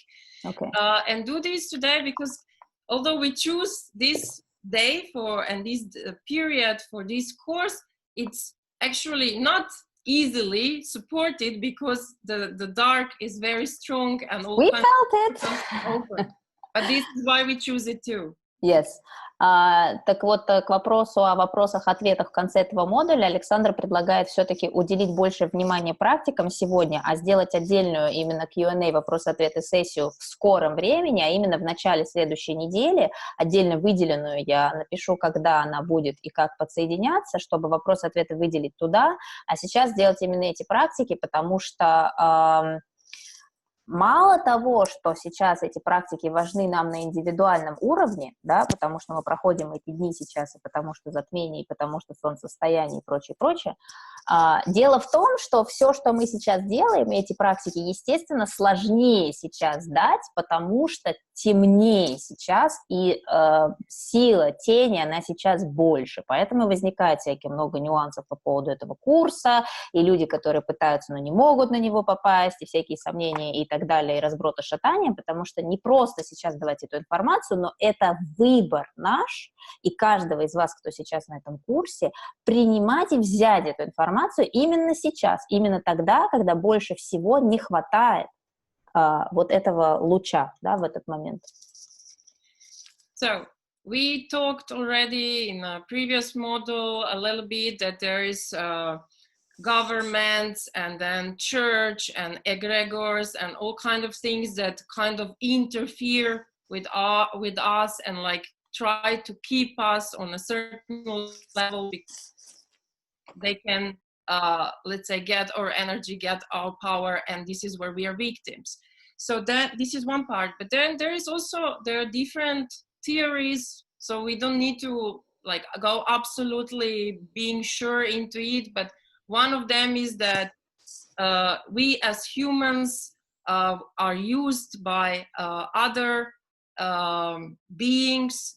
For example, one of the theories are Anunnakis who came here to the earth because they need it and they wanted gold, and this is how all our system is then built. The gold, money is the most important, and then they would modify certain things, either they inbreed or they play with our DNA. Then there is also we don't have time to go deeper into these things, but for example, times of Atlantis or earlier times, we as humans actually had a lot of abilities, a lot of like what we would call special abilities, but then a lot of power was abused and was actually against humanity. So all these kind of things now are still present, our DNA is modified in the way that we still serve to these kind of archons and similars. And when I show, I will just, and then you do. Yeah. When I show this slide, so when we come to the earth, let's say it's similar like that, although this picture is not about that. Just before coming in, there can be some beings. So usually we would have our guides who help us coming, but there are all kind of con artists and fraudsters and who knows what. So just before we would incarnate and we are going through all this preparation, they could be somebody like, you know, I like to make some analogy, somebody who is like, oh, wait, if you go there, now you would need this cell phone and you need to have a special, I have a special deal for you, only then you can connect to the source and so on and so on. And we are kind of, it's part of the process already where we kind of sign contracts that we think they need to be signed. And this is somewhere where there's kind of theories about so-called imposed karma. So we think we have to be paying something when we are here. We think we are guilty already when we're born. And we think we are not worthy. And we think we only need to gain the connection one way or another to the source. So we kind of condition because we do a vow, we get like a contract, or we allow that, no, this is all, it's all about like the matrix. Yep. Some batteries Can I translate this block now? Yeah, because otherwise I'm going to lose the concept that we're saying. Александра говорит сейчас о том, о чем мы говорили в начале, когда вы спрашивали, ну почему все-таки вот так много тьмы, да, и почему человечество как бы настолько в диспропорции находится с тем, что такое свет и тьма, и тень. И она говорит о том, что существует много разных факторов и пластов относительно того, почему это происходит, начиная с истории возникновения человечества, да, о том, кто мы есть на самом деле, о том, кто такие цивилизации Анунаки, которые, придя на эту землю, в принципе, нуждались в ее определенного рода природных ресурсах, потому что на их планете эти природные ресурсы в виде того же золота имеют определенную ценность для того, чтобы нейтрализовать влияние в их атмосфере, для чего изначально из Африки пошло, скажем так, модификация, генная модификация тех существ, которые находились на планете на тот момент, для того, чтобы создать для себя определенную цивилизацию рабов, ну, рабов с точки зрения рабочей силы, которая помогала им это золото добывать. И, кстати говоря, есть очень много материалов относительно Африки, которые можно изучить самостоятельно в плане того, вот считается же, да, что колыбель человечества — это Африка, но не совсем по теории Дарвина, а немножко по другим причинам. К чему она все это говорит? К тому, что вот есть тематика цивилизации Анунаки, есть тематика цивилизации Атлантиды, которая на тот момент человечество имело гораздо больший доступ к своим силам и, так сказать, особенным вот возможностям, да, можно сказать, экстрасенсорным, чем сейчас, но вся та власть, которая была доступна людям, она как бы извращалась, потому что у нас все равно было подчинение определенным другим, будь то структурам, будь то цивилизациям, и очень легко было людей свести с того пути, на который они вставали, приходя в это воплощение, за счет влияния других цивилизаций, других энергоструктур, других сущностей. Что касается, когда мы входим в нашу плотность здесь, да, мы теоретически, проходя вот этот вот вертикаль, ну это не совсем вертикаль, но если вот эту картинку, которую сейчас на экране смотреть, да, когда мы от источника приходим в наше вот состояние, низшая самая строчка — это наша физическая плотность, над этим находится астральная плотность, точнее астральное пространство. Так вот, на этапе вхождения в физическую плотность, проходя через астральный мир, там нам сопутствуют наши хранители, наши наставники, те энергоструктуры, которые нас оберегают, но не только. В момент перед перерождением нам также там сопутствуют другие структуры, другие сущности, другие элементы, которые хотят воспользоваться нашей энергией. В будущем, находясь в плотности, мы будем находиться на низких вибрациях и сливать нам нашу энергию по тому контракту, который мы заключаем с ними перед перерождением. Это как вот она приводит пример, когда человек там шел человек и думал, что он может напрямую разговаривать со своим там высшим я и с источником, а тут ему хоп, и говорят: нет, подожди, вот я тебе сейчас дам вот такой телефон с вот такой конфигурацией, с вот такой сим-картой, в нем такой функционал, и только тогда ты сможешь по-настоящему там супер подсоединиться, у тебя будет классная коммуникация. И ты подписываешь этот контракт и говоришь: окей, я согласен, давай мне этот телефон, и с этим телефоном, условно, ты ныряешь в эту свою жизнь, в это свое возрождение, но параллельно с подписанием этого контракта ты как бы даешь обещание, что всю оставшуюся жизнь за счет получения этого суперфункционала ты чем-то им обязан. Ты обязан им отплачивать чем-то, ты обязан им платить определенными состояниями, ты обязан им своей энергией, ты обязан им... И вот это обязательство контрактуальное ты потом несешь всю свою жизнь. И поэтому многие люди, проходя вот этот вот обман, в момент практически перерождения перед непосредственно ним, потом множит эту тень, в общем-то, даже как бы и несознательно, а за счет вот этой наслоенной, наложенной на них обязательной программы, какой-то кармы или еще чего-то, которую они на себе несут и считают, что ничего другого они не имеют права иметь. Я не раб, да, никто не раб, но тем не менее... Yes, and this is what we don't need that, and this is why we will do today something which is declaration of sovereignty. Именно поэтому одна из вещей, которую мы сегодня сделаем, помимо встречи с внутренним ребенком, это декларация собственного суверенитета, которая обнуляет вот эти контракты и приводит к точке ноль, да, к нейтральной точке, все те обещания, которые вы на себя взвалили с легкой подачей вот этих вот сущностей и структур, которые подсуетились непосредственно, поймав вас, так сказать, горяченькими вот непосредственно на входе со словами: «О, еще один пошел», быстренько его обработали и вас, значит, запустили в этот мир с кучей всего на вас навешенного. Вот это вот все отдать им обратно.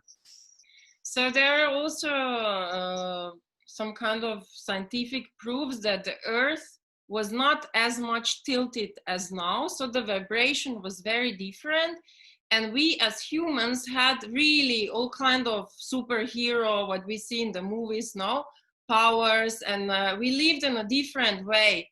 And then some things happen, abuse of power, putting something on us, and the earth tilted. And since then, we are so lower consciousness or less, because our mind has a lot of ability, but we cannot access it. Also, our DNA strength is being restricted, no? Mm. And right now, it's a special time because the earth start to turn much faster. I don't know if you know, but like two years ago they had to take away 1 second or something like that. So the conditions are really changing, and actually living right now, there's a lot of incarnations happening because many souls want to live now. They want this change, they want this liberation that we talk about. And now I will also say this, I forgot to say before. So yes, it looked worse. The consciousness is rising, it looks worse. Why? Because there's more contrast. Because now it's easier to see what is dark. Before we didn't see. Now it's the contrast. Yes. That's why. And also they want to discourage the souls to finally liberate from all that. That's why we're having all of these population control modules. How convenient. Александр говорит о том, что если до сегодняшнего дня определенный период времени ось Земли была наклонена определенным образом, и это позволяло находиться на определенных частотах вибрационных, да, то по мере того, как люди, которые в древние времена имели больший доступ к своим духовным способностям энергетическим, большим на самом деле, чем сегодня, все это в нас есть, но как бы доступ к этому больше заблокирован, нам нужно больше усилий для того, чтобы к этому пройти. Находясь вот в этом периоде низких вибраций в общем на Земле, когда сейчас физическое свойство и характеристики самой планеты меняются, и вибрации Земли повышаются, и это естественным образом создает для нас пространство, в котором мы можем наконец-то получать доступ к большей части своему ДНК, которая имеет очень много того, что заложено теми же, там, будь то Анунаки или кто-либо еще, что на самом деле дает нам неограниченные способности и власть, сейчас это начинает проявляться, да. В этот период времени повышения вибраций очень много душ стремятся прийти на воплощение, потому что это, наконец-то, тот период, когда свет начинает получать истинную власть обратно себе, получать свою силу, вступать в свою силу. И это возможность отцепиться от вот этих всех наслоенных контрактов, липучек и репейников не наших за счет того, что ты пройдешь это воплощение, ты отцепишь это от себя, ты повысишь свои вибрации в этой плотности, и ты сможешь перейти на более высокий уровень развития для себя.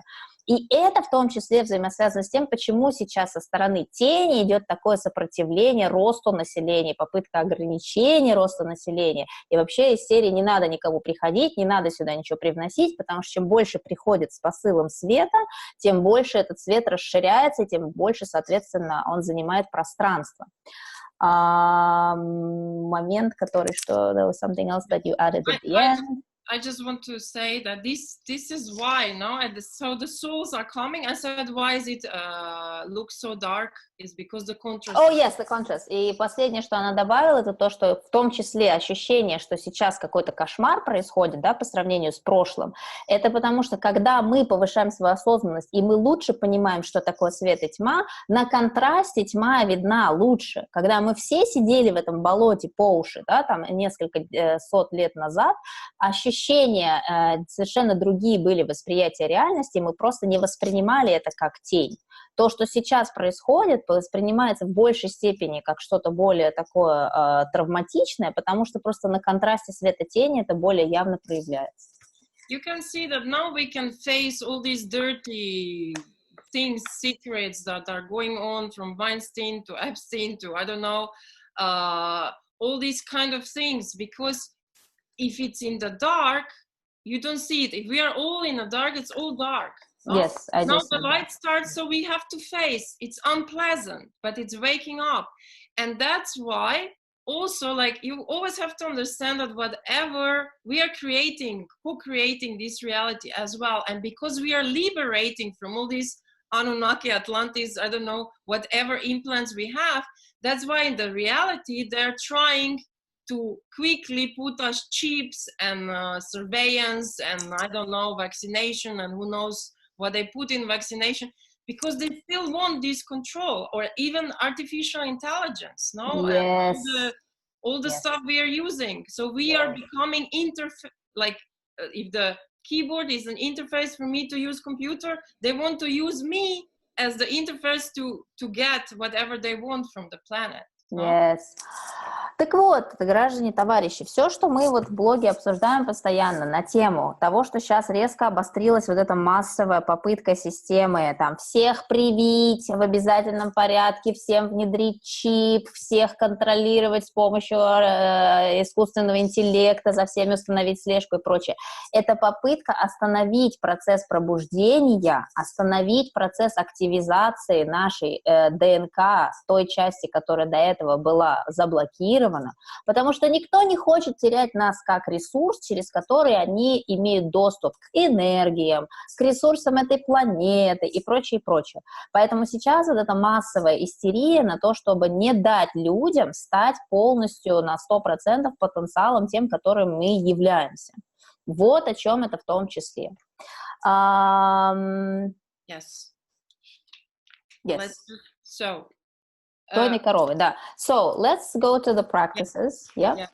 So that's why everything we talked before, we talk about the scale of consciousness, we talk about free will. We are all together already above it, like in average. So we have to start using it. And first what we'll do, and we can do it right now, is to declare sovereignty from any influence of whatever is in you, on you, next to you, whatever chip, implant, anything you ever heard of. You first declare that with your free will, nothing can happen. Yes, you were manipulated. Yes, you didn't know. We were ignorant about things and so on. But if you declare it, this is where nobody can touch, because free will is free will. То, что мы сейчас проделаем касательно свободы воли, это будет декларация вашего суверенитета относительно чего угодно, что когда-либо вами манипулировало и привело к какому бы то ни было контракту, заключению какого бы то ни было обязательства, потому что вы возвращаете себе позицию цельной единицы, полностью контролирующей все то, что вы выбираете для себя в своем воплощении, безотносительно насаженных манипуляций ранее. Да, вы могли быть подвластны каким-то манипуляциям, да, вы могли быть ведомыми. Сейчас на этом моменте эта практика, она вернет вас в состояние, когда вы возвращаете этот суверенитет себе. So what I suggest is, this is in English, there are 3 pages. I suggest that everybody close their eyes, they put hands on their heart so that their focus is in the heart. You, Katya, will have to translate it. Yay! And as you translate, you say it in Russian. I will not be saying it in English because it doesn't make sense. Yes. You're saying it in Russian, and Yes. everybody says it. So give them everyone Yes. the time Yes. to repeat it for themselves, and that this is how we do it. So we are all together, everybody right now, declaring a full sovereignty of our true selves in this embodiment. Окей. Что мы сейчас сделаем? Есть текст, который написан на английском, но он не нужен вам на английском, и Александра не будет произносить его на английском. Я произнесу его вам на русском. Вы закройте глаза и положите обе ладошки себе на сердце, на то, где ваше сердечко, и повторите про себя то, что я вам скажу по-русски, для того, чтобы вернуть себе этот энергетический суверенитет от любых контрактов, которые вас паразитируют. Сейчас просто пару минут побудьте с собой, я еще раз прочитаю этот текст, и для того, чтобы дать вам как можно более точный перевод.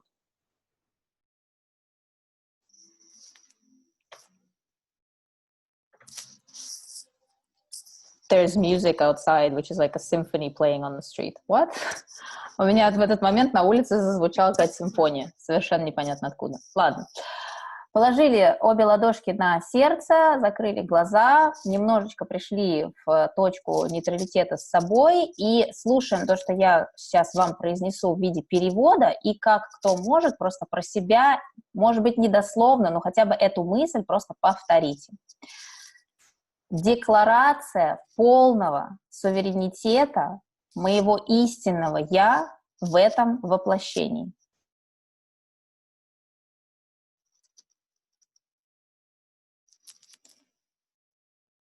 Я призываю свое высшее «Я» соединиться со мной, направить меня и помочь мне в заявлении, в воплощении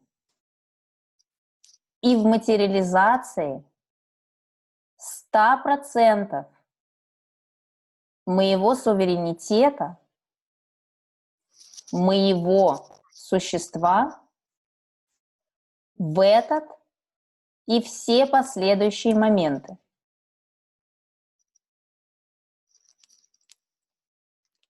Это будет полностью в соотношении с истинным «Я» и в согласии с моими выбранными целями, задачами и намерениями в этой жизни.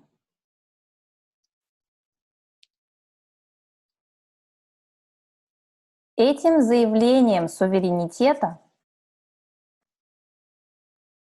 и с помощью поддержки от своего высшего я объявляю свою автономию и свободу воли над своей физической оболочкой и нефизической составляющей своего воплощения здесь и моей энергетической вибрации.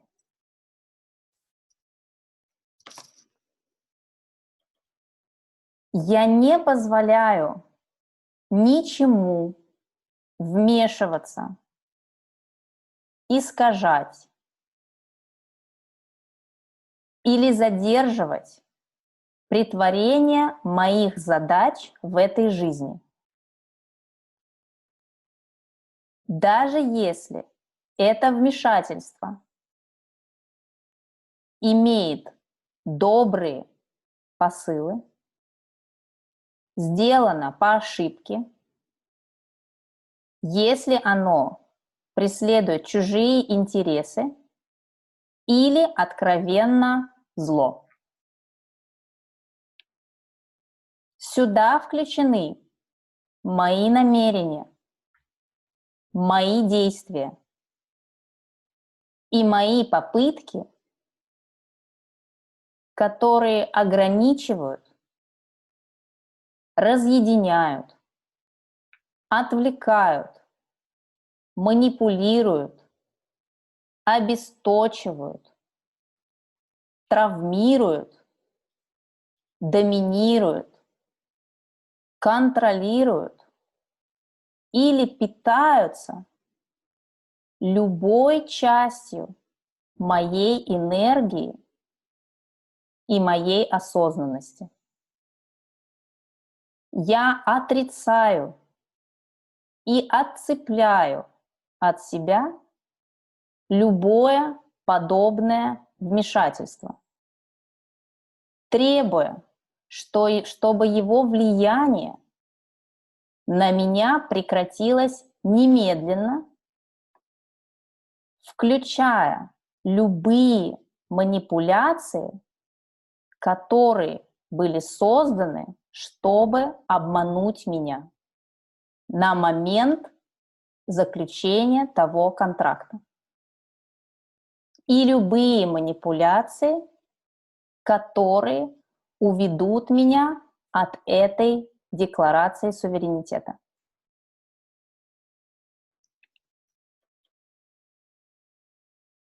Делая эту декларацию,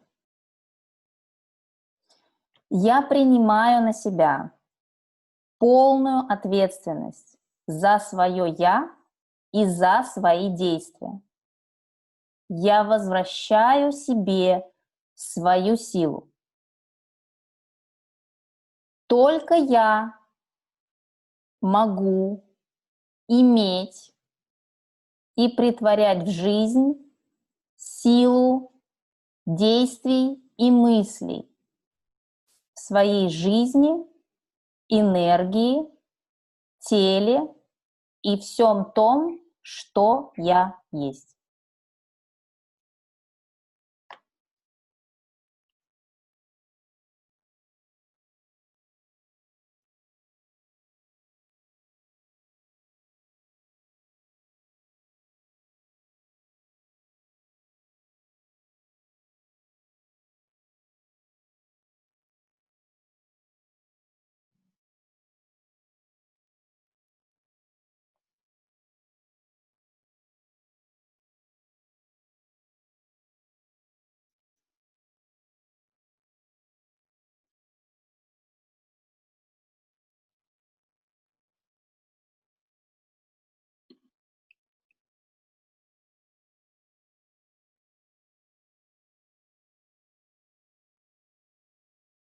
Мы не отказались этим суверенитетом от архангелов, потому что в начале декларации говорится, что мы отказываемся от всего того, что противоречит нашей силе и уводит нас от наших задач и стремлений в этом воплощении. А архангелы нам в этом помогают. May I suggest one thing? I will take this text, I will translate it, and I will post it as an additional text to the video of Module 2 so they can repeat it. Я переведу этот текст вам сегодня и размещу его в блоке модуля номер 2, там, где текст, да, чтобы вы могли это повторять сегодня и в эти дни, которые идут, делать это. Это не то, что вот вы сейчас сделали и все, и больше забыли, и никогда это не увидите. Вы это увидите, и запись я постараюсь разместить в течение 24, а не 48 часов, чтобы вы этот модуль могли просматривать в эти выходные, потому что солнцестояние по факту только 22 числа. Yes. I just said that the recording I will upload sooner so that it coincides with this weekend, so that they can review this and they can do the declaration again, because the actual solstice is tomorrow. It's on the 22nd, so they're still in this gap of, of doing this for themselves. In general, it's good to repeat it more times. And also it's good if you feel like to add something specific. So it's like you're stepping into your power, you're stepping into your authority, you're taking wherever, knowingly, unknowingly, your power or parts of you where you're getting it back. Everything that's not yours, you're getting out. So it's like declaring it and making it clear for yourself. Yes. And in general. So it's good to repeat it. Очень хорошо это повторять для себя. Здесь не вопрос повторения там за мной, это вопрос повторения самому себе. И очень важно, что я вам размещу перевод этого текста, да, Это не суть важен набор этих слов, важна суть. Вы для себя, что вы этим делаете? Вы принимаете ответственность за пребывание в этом воплощении на себя и только на себя. Вы не жертва кого бы то ни было еще.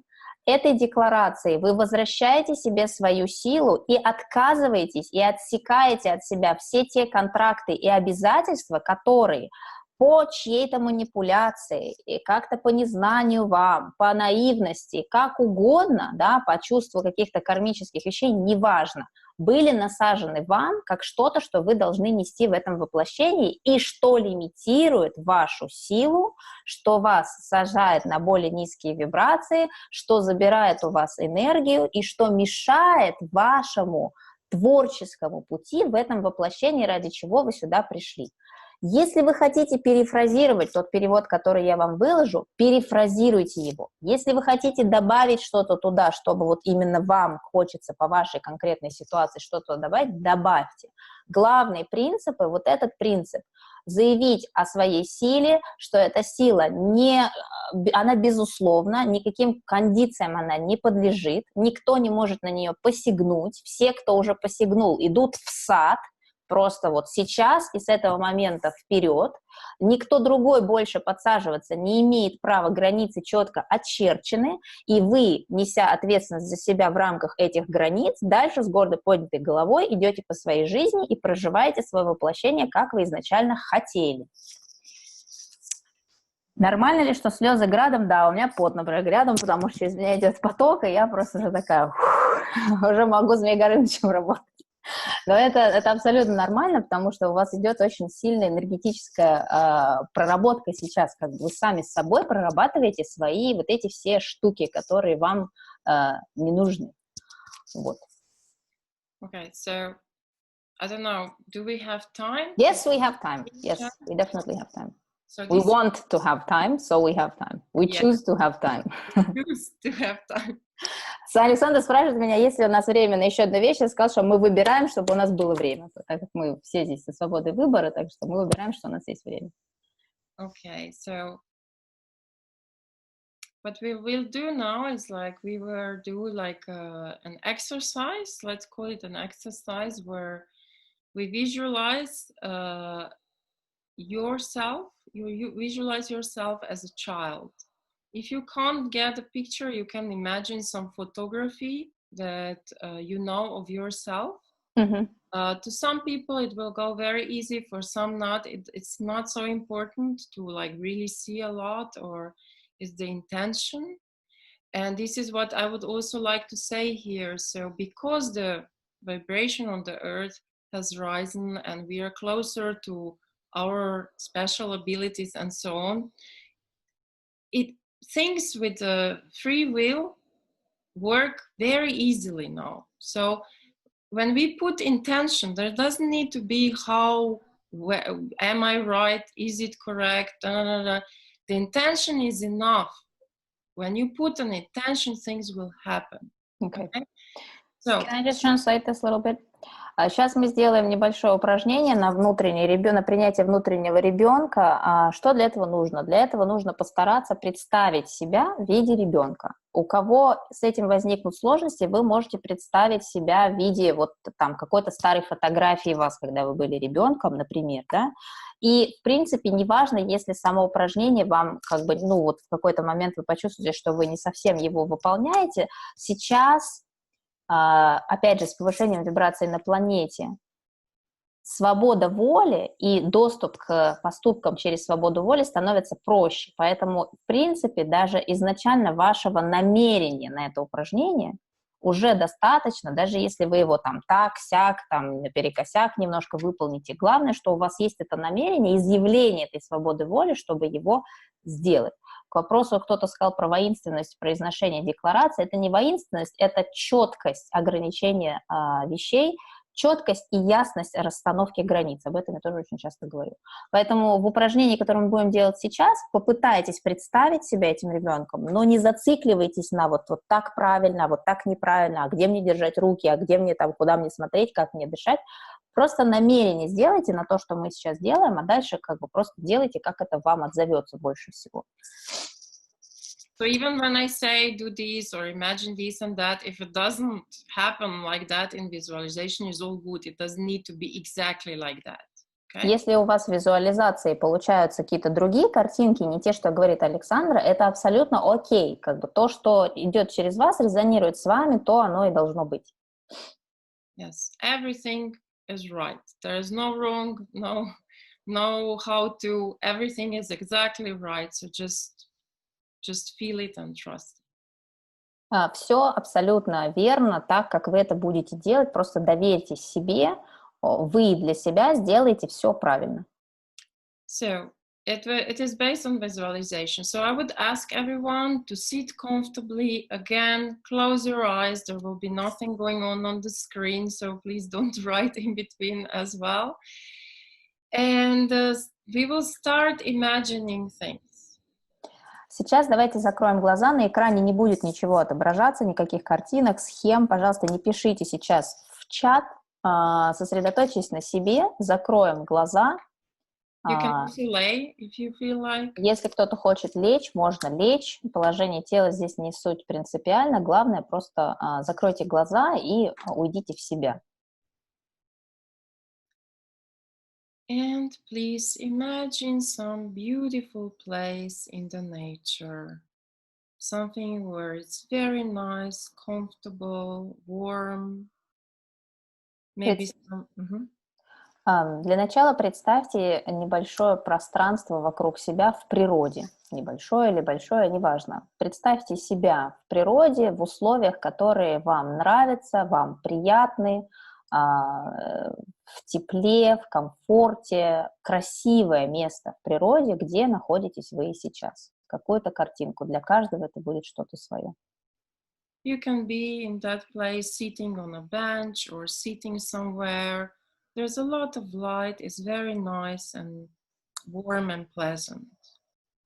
Вы можете сидеть на скамейке в этом месте, вы можете сидеть или лежать на земле в этом месте. Совершенно не принципиально. Просто представьте, что вы находитесь вот в таком пространстве, которое вас наполняет ощущением гармонии, комфорта, красоты и радости. And now look around and imagine yourself when you were a small child. It can be like 3-year, 5-year-old, whatever you get. А сейчас оглянитесь вокруг, и вот в этом пространстве попытайтесь представить себя маленьким ребенком, таким, каким вы были, когда вы росли, где-то в возрасте от 3 до 5 лет. So just imagine yourself, imagine your hair, how you were as a small girl or small boy. Представьте себя в этом возрасте, как вы выглядели, вспомните детали того, как выглядели ваши волосы, какая у вас была стрижка, что вы тогда носили в виде одежды, какие-то предметы одежды, которые вам больше всего помнятся. Вспоминайте то, как вы тогда были, кем вы были. See yourself as a child. Увидьте себя в качестве этого маленького ребенка. You can use the name for this child, your name, or like a cute name for yourself. Вы можете обращаться к себе по вашему имени или по какому-то уменьшительно-ласкательному имени, как вас называли ваши близкие, например. And tell your child, И скажите себе, вот этому малышу: it's the first time I acknowledge you in me. сейчас это первый раз, когда я признаю тебя в себе. I acknowledge you. Я признаю тебя. I love you. И я люблю тебя. I love you. Я люблю тебя.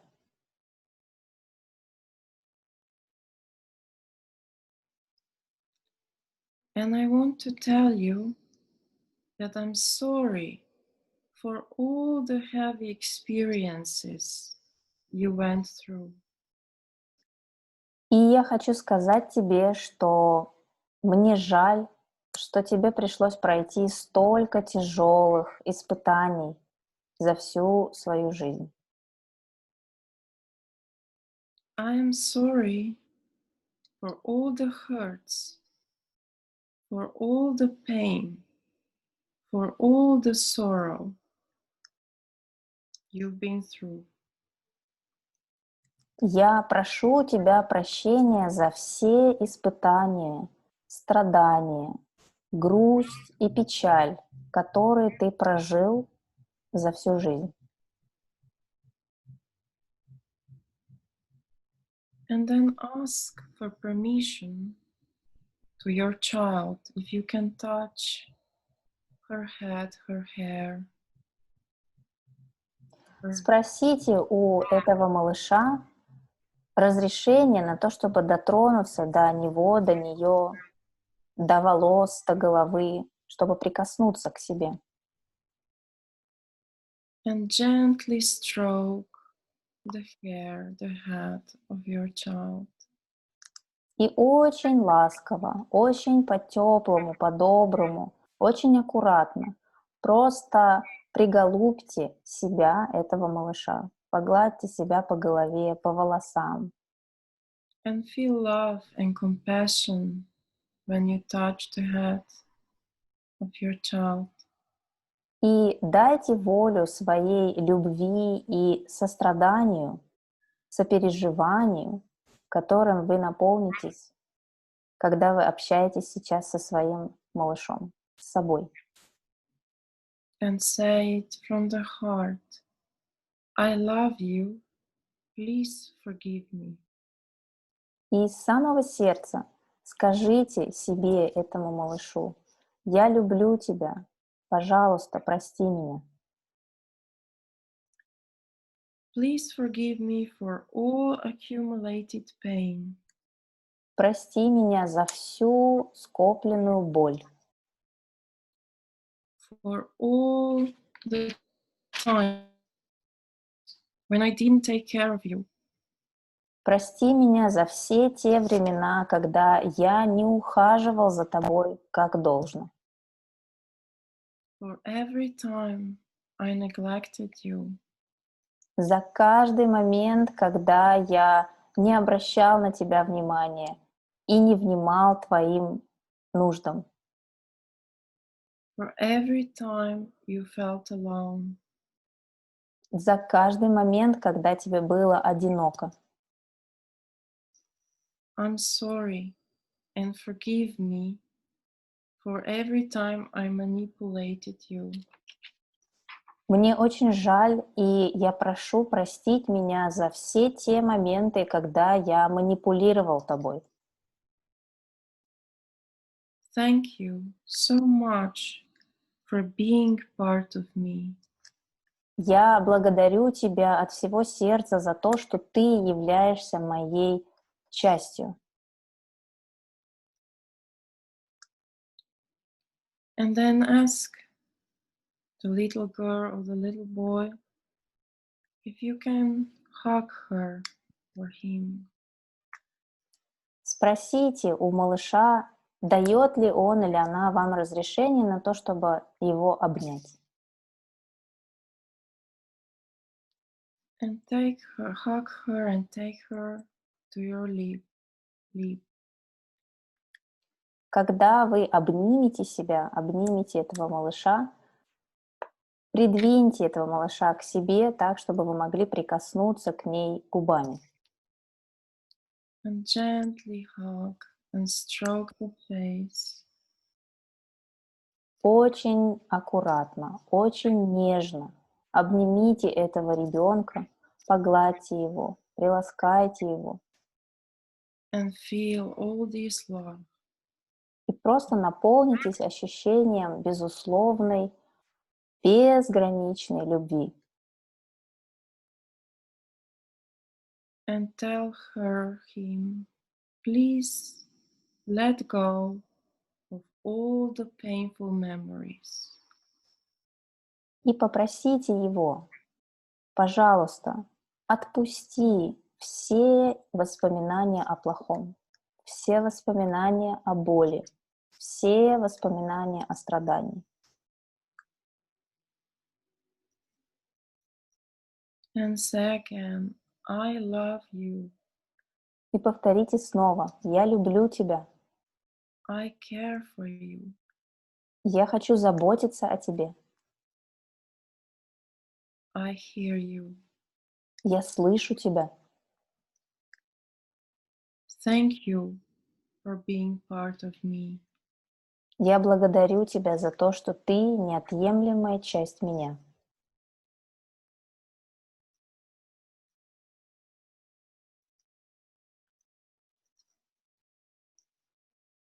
And then you can also ask her or him. Maybe she wants to tell you something. А теперь вы можете обратиться к малышу и спросить, может быть, он или она хотят что-то вам сказать. And take time and allow to hear what he or him has to say. И дайте возможность, дайте время, чтобы этот малыш сказал вам то, что считает важным вам сейчас сказать.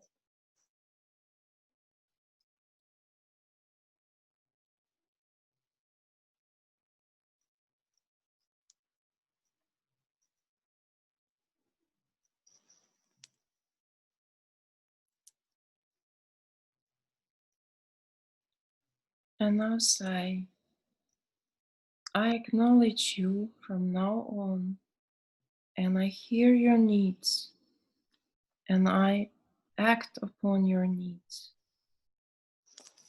А теперь обратитесь к нему или к ней и произнесите следующее. Я признаю и вижу тебя, и я признаю твои нужды, и с этого момента я буду внимательным к ним.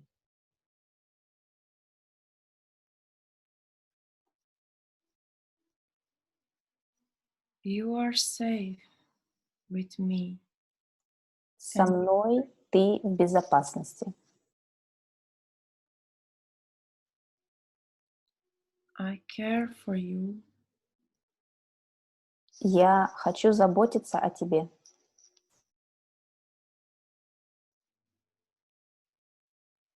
And I love you.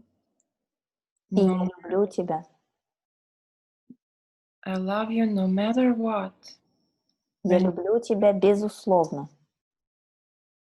if you are good or if you are bad. If you do things right and also when you don't do things right. There is no need for you to fight for this love. I love you exactly as you are. Я люблю тебя безусловно. Что бы ты ни делал, как бы ты ни вел себя, как бы ты ни поступал, что бы ты ни испытывал, тебе не нужно бороться за мою любовь. Я люблю тебя всегда ровно таким, какой ты есть.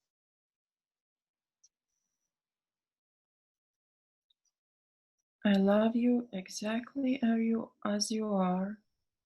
You are perfect and unique, and I have all the love for you, all the love and patience.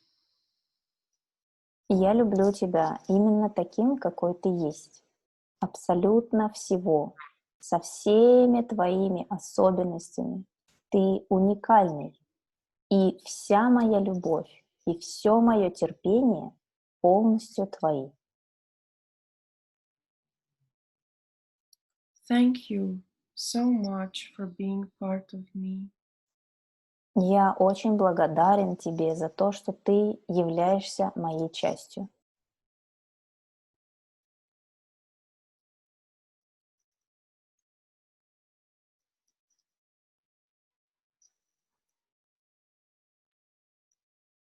And then again, say I love you and hug your child or kiss.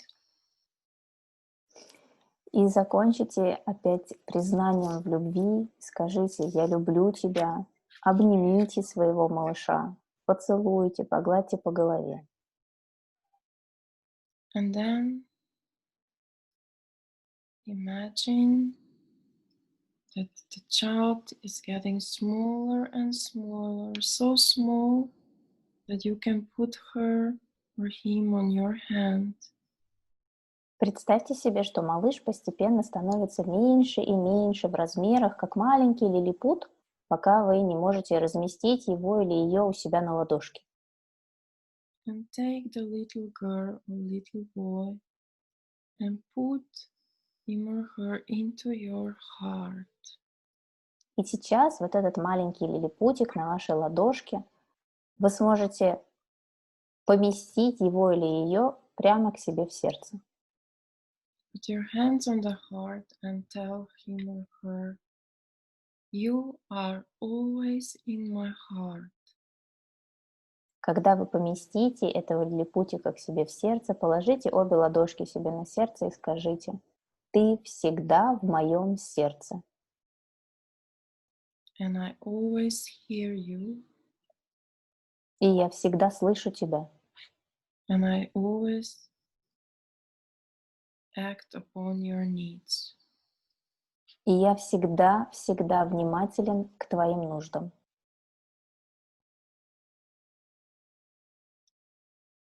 Thank you, and I love you. Я благодарю тебя, и я люблю тебя.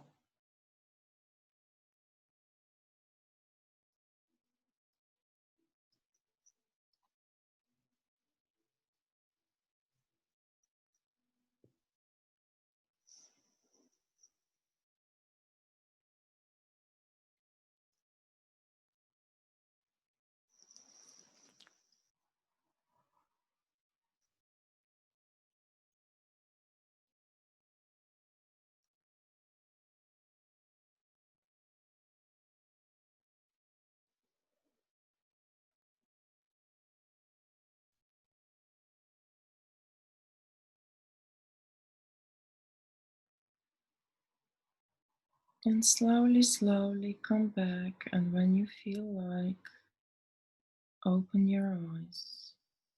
И постепенно, очень мягко вернитесь в свое тело, здесь и сейчас, и когда вам угодно, откройте глаза.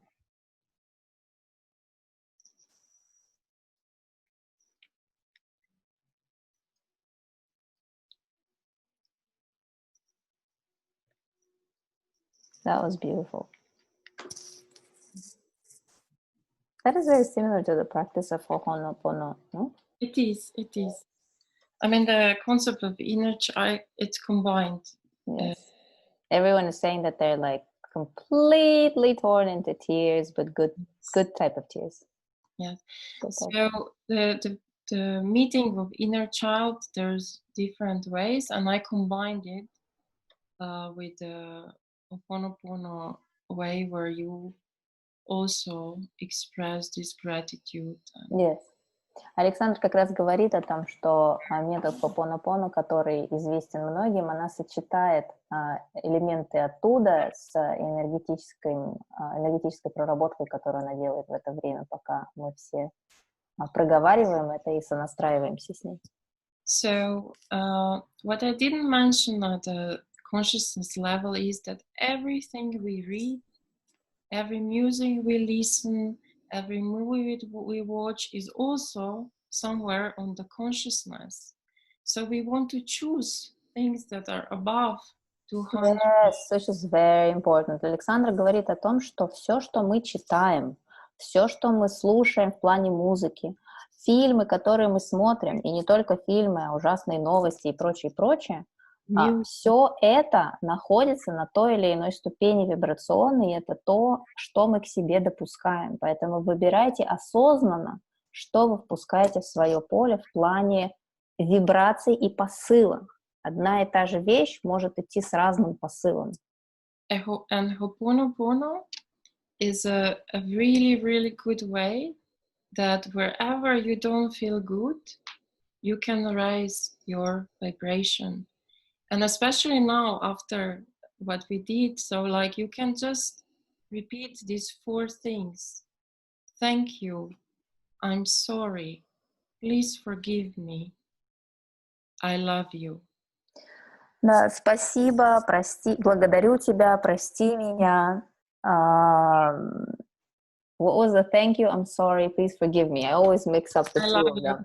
Yes, it's usual Благодарю that you тебя, meet, and it doesn't прости matter. меня. Да, я прошу прощения, и я люблю тебя.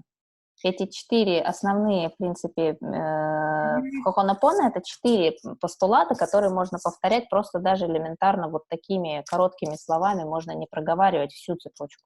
When you are saying it to you.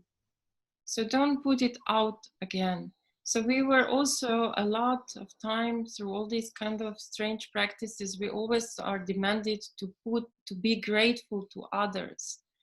First, be grateful to yourself. First, forgive yourself. Yes. First, love yourself. Самое основное, это когда вы делаете такие практики со своим внутренним ребенком, обращайтесь к себе, потому что все начинается с себя, и начинайте с любви к себе. Поэтому в первую очередь вы начинаете с благодарности, вы говорите «благодарю тебя». Да? Потом вы можете попросить прощения, и вы можете сказать, что «мне жаль», и вы просите прощения «я прошу, прости меня». Но все в итоге приходит к любви, и вы говорите «я люблю тебя». Of course, you can be grateful to others as well and so on, but at the same time, first be grateful to yourself. Вот многие здесь пишут неправильный порядок, потому что сначала мы начинаем с благодарности. Не «мне очень жаль, прости меня, благодарю тебя, люблю тебя», а сначала вы начинаете с «благодарю тебя», сначала с благодарности. Затем вы идете к тому, что вы можете сказать «мне очень жаль», затем вы просите прощения, и затем вы уходите в любовь. Но начинаем мы с благодарности. So, because we talked about the scale of consciousness, what we can do if we can keep it above 200. So the whole week, whenever you see that you are in one of that emotions, just start repeating, thank you, I'm sorry, please forgive me, I love you, in whatever order you feel. Or the word Ho'oponopono. Now this also works. Когда вы находитесь в какой-то ситуации, которая вас, например, дергает, или вы, в принципе, просто не можете справиться с эмоциями, даже при этих обстоятельствах, вот просто проработать в себе вот эти 4 обращения к себе, они помогают сбалансировать свое состояние и прийти к более высокому уровню осознанности, чтобы принимать решения и совершать поступки, исходя из более высоких вибраций. And if you remember at the very beginning when I read this channeled message from the friend who died, now he also talks about gratitude for the life, but actually it's also gratitude for living the life, for choosing the incarnation, to choosing this time to come here.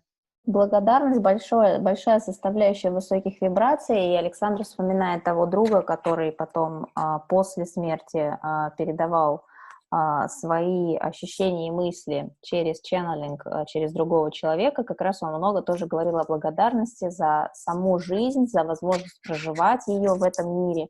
Поэтому состояние благодарности, в принципе, перманентное, оно очень-очень светлое, просто как эссенция того, что такое свет, это состояние вот этой благодарности за сам опыт.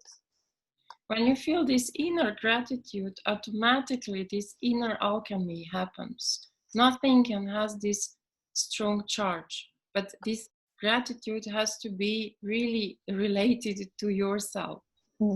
Когда мы находимся в этой истинной благодарности по отношению к себе, ничто не может увести нас в какую-то такую диаметральную заряженность и раскачать наш маятник. Но эта благодарность действительно должна быть по отношению к себе и идти из сердца, то есть не номинальная. Why? Because we have it so strong somewhere that we are not worthy. When you manage to be grateful to yourself, you are also managed to be of a person who can receive help, support and love. Yes. Очень сильно в нас проросли убеждения того, что мы недостойны. Это веками в нас взращивалось для того, чтобы держать нас в узде, поэтому состояние благодарности себе за проживание этой жизни очень важно культивировать в противовес этому глубоко сидящему ощущению недостойности. And regarding the inner child, actually, some people maybe already contacted before, for some was the first time, doesn't matter. It is good to continue like having conversation, really noticing, thinking like a little exercise. Oh, how is my little Alex doing for my case? Mm. To see, because this is like a mother and a child, so it's like conscious and unconscious. Mm. This is how you get to know your unconscious, which is usually things we are afraid to see or where we suffer. Такие разговоры с внутренним ребенком на самом деле хорошо проводить регулярно и по мере того, как у вас просто возникает такое желание, и общаться со своим внутренним малышом просто вот на предмет, как у меня дела, как дела, там вот она говорит про себя, я бы для себя это сказала, как дела у Катюши, да, как угодно вы к себе обращаетесь и просто смотрите на свое внутреннее состояние, потому что это взаимоотношение матери и ребенка, а именно осознанного состояния с бессознательным, потому что ребенок — это олицетворение бессознательного состояния, который просто восприимчив, который просто принимает все то, что происходит с ним. Поэтому вот этот разговор, он очень важен достаточно регулярно. And yes, considering all the darkness that we talked about, you can also, this is the way to receive love directly from the source, to allow receiving, no, into your heart. Because we have an idea that we have to be good to deserve the love of God, or I don't know. Да, это вот то убеждение, с которым я, ну, не могу сказать, что борюсь, но, по крайней мере, постоянно пытаюсь об этом писать. Очень многие, особенно в пику своей религиозной догмы, постоянно пытаются навязать остальным, что для того, чтобы получить или заслужить любовь там Творца, Источника, нужно быть праведным, нужно быть хорошим, нужно соответствовать каким-то критериям. Это абсолютно не так, вы не должны ничего заслуживать, вы уже имеете эту любовь всегда, в каждом моменте. И когда вы обращаетесь к своему внутреннему ребенку и общаетесь с ним таким образом и размещаете его себе в сердце, вы открываетесь просто для того, чтобы получить, что и так ваше. Вы получаете эту безусловную любовь от Источника напрямую с помощью такой практики по принятию своего внутреннего ребенка и допуска его к себе в сердце. So many times, I mean, all the time, love is here for us. We just don't know how to receive. So Да, just потому что remember to say, I allow myself to receive love. любовь, она есть безотносительно наших действий, желаний, состояний, эмоций, что бы мы ни делали, на каких бы вибрациях мы бы ни находились, любовь есть, она есть в нас, она есть в этом мире. Просто нам нужно иногда, большинству из нас нужно иногда разрешить себе ее получить. Вот перейти этот рубеж вот этих искусственных насаждений о том, что мы должны сначала что-то сделать, как-то заслужить или еще что-то, она вот здесь, она вот рядом, она везде, внутри, снаружи, просто нужно взять и разрешить ей быть частью себя. Because we all have our shadow, something which we cannot accept, something which we think is bad about us. And then all life is about proving better than this. Yes. So don't do that. This is where you condition that you can receive love. But love, God is, or source is not like that. Love is here always. It's you, again, free will, who just should allow receiving love. In the hardest times, in the times when you do wrong, in the times where you would blame, feel guilty, remember, no, no matter what, I can receive love. I always deserve, not just deserve, but I always, love belongs to me because I'm part of the divine. Это вот возвращаясь к нашему извечному разговору о том, что мы есть любовь, и эта любовь Творца, она всегда находится с нами, и это про принятие своей тени, потому что мы все всегда боимся каких-то своих нехороших поступков, нехороших мыслей, мы стараемся от них убежать, стараемся их игнорировать, чтобы, не дай Бог, это как-то не перекрыло нам любовь Бога, любовь Вселенной к нам. Но ничто из наших поступков, из наших мыслей, из наших эмоций никогда не сможет перекрыть эту любовь, потому что она есть безотносительно чего бы то ни было другого. Нам просто нужно в это поверить, убеждать себя в этом, если нужно, каждый день, по нескольку раз в день, и просто разрешить это принимать. So choose love and choose light and choose to not to choose and choose to be living with a free will. 3 основные заповеди на сегодня. Первая заповедь: выбирайте любовь. Вторая заповедь: выбирайте свет. И третья заповедь: выбирайте возможность действовать из свободы выбора. Всегда действуйте свободным выбором. I'm just looking at what they're saying. They're like very contemplative of what has just happened, and there's a lot of emotions, and there's a lot of gratitude towards what they're doing here on this course and the information, and it's like it's a huge, big thing, and a lot of cleansing going on through tears, and a lot of gratitude through tears, and very common when you meet your inner child that you will cry. Yeah. Because we are so separated. Yes. No? Очень часто, когда мы встречаемся с своим внутренним ребенком, особенно в первые разы, когда мы только начинаем делать эту практику, что мы плачем, потому что мы настолько разъединены с ним за всю нашу жизнь, что потом эта встреча, она просто вот становится вообще как фейерверк. And we are separated because it's us who cannot accept. А разъединены мы с этим ребенком, да, не потому что кто-то что-то там, а потому что мы сами не даем себе возможности принять себя и принять тот факт, что мы себя любим, и Творец нас любит, и эта любовь, она ниоткуда не берется, никуда не девается, ее просто нужно принять. Okay, it's nearly 4 hours.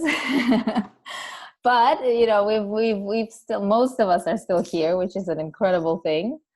And I think what everyone has witnessed here and has gone through here today is a very, very refreshing experience. I think a lot of people will go now to kind of carry on with the same thought process of this module, because it's a very... And so it's the winter solstice, the light is starting again, no? Getting stronger, and this is also the Christmas time is actually celebrating around that, no? So it's the celebration of light.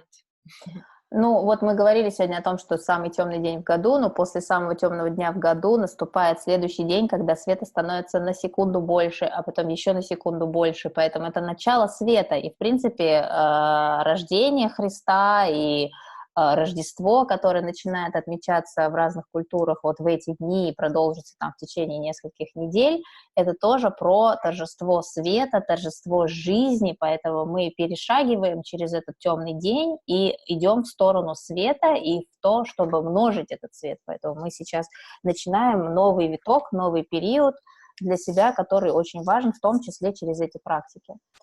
So be the light. Yes, be the light. Будь светом, будь светом для себя и для всех остальных. Будь им, потому что ты, он и есть.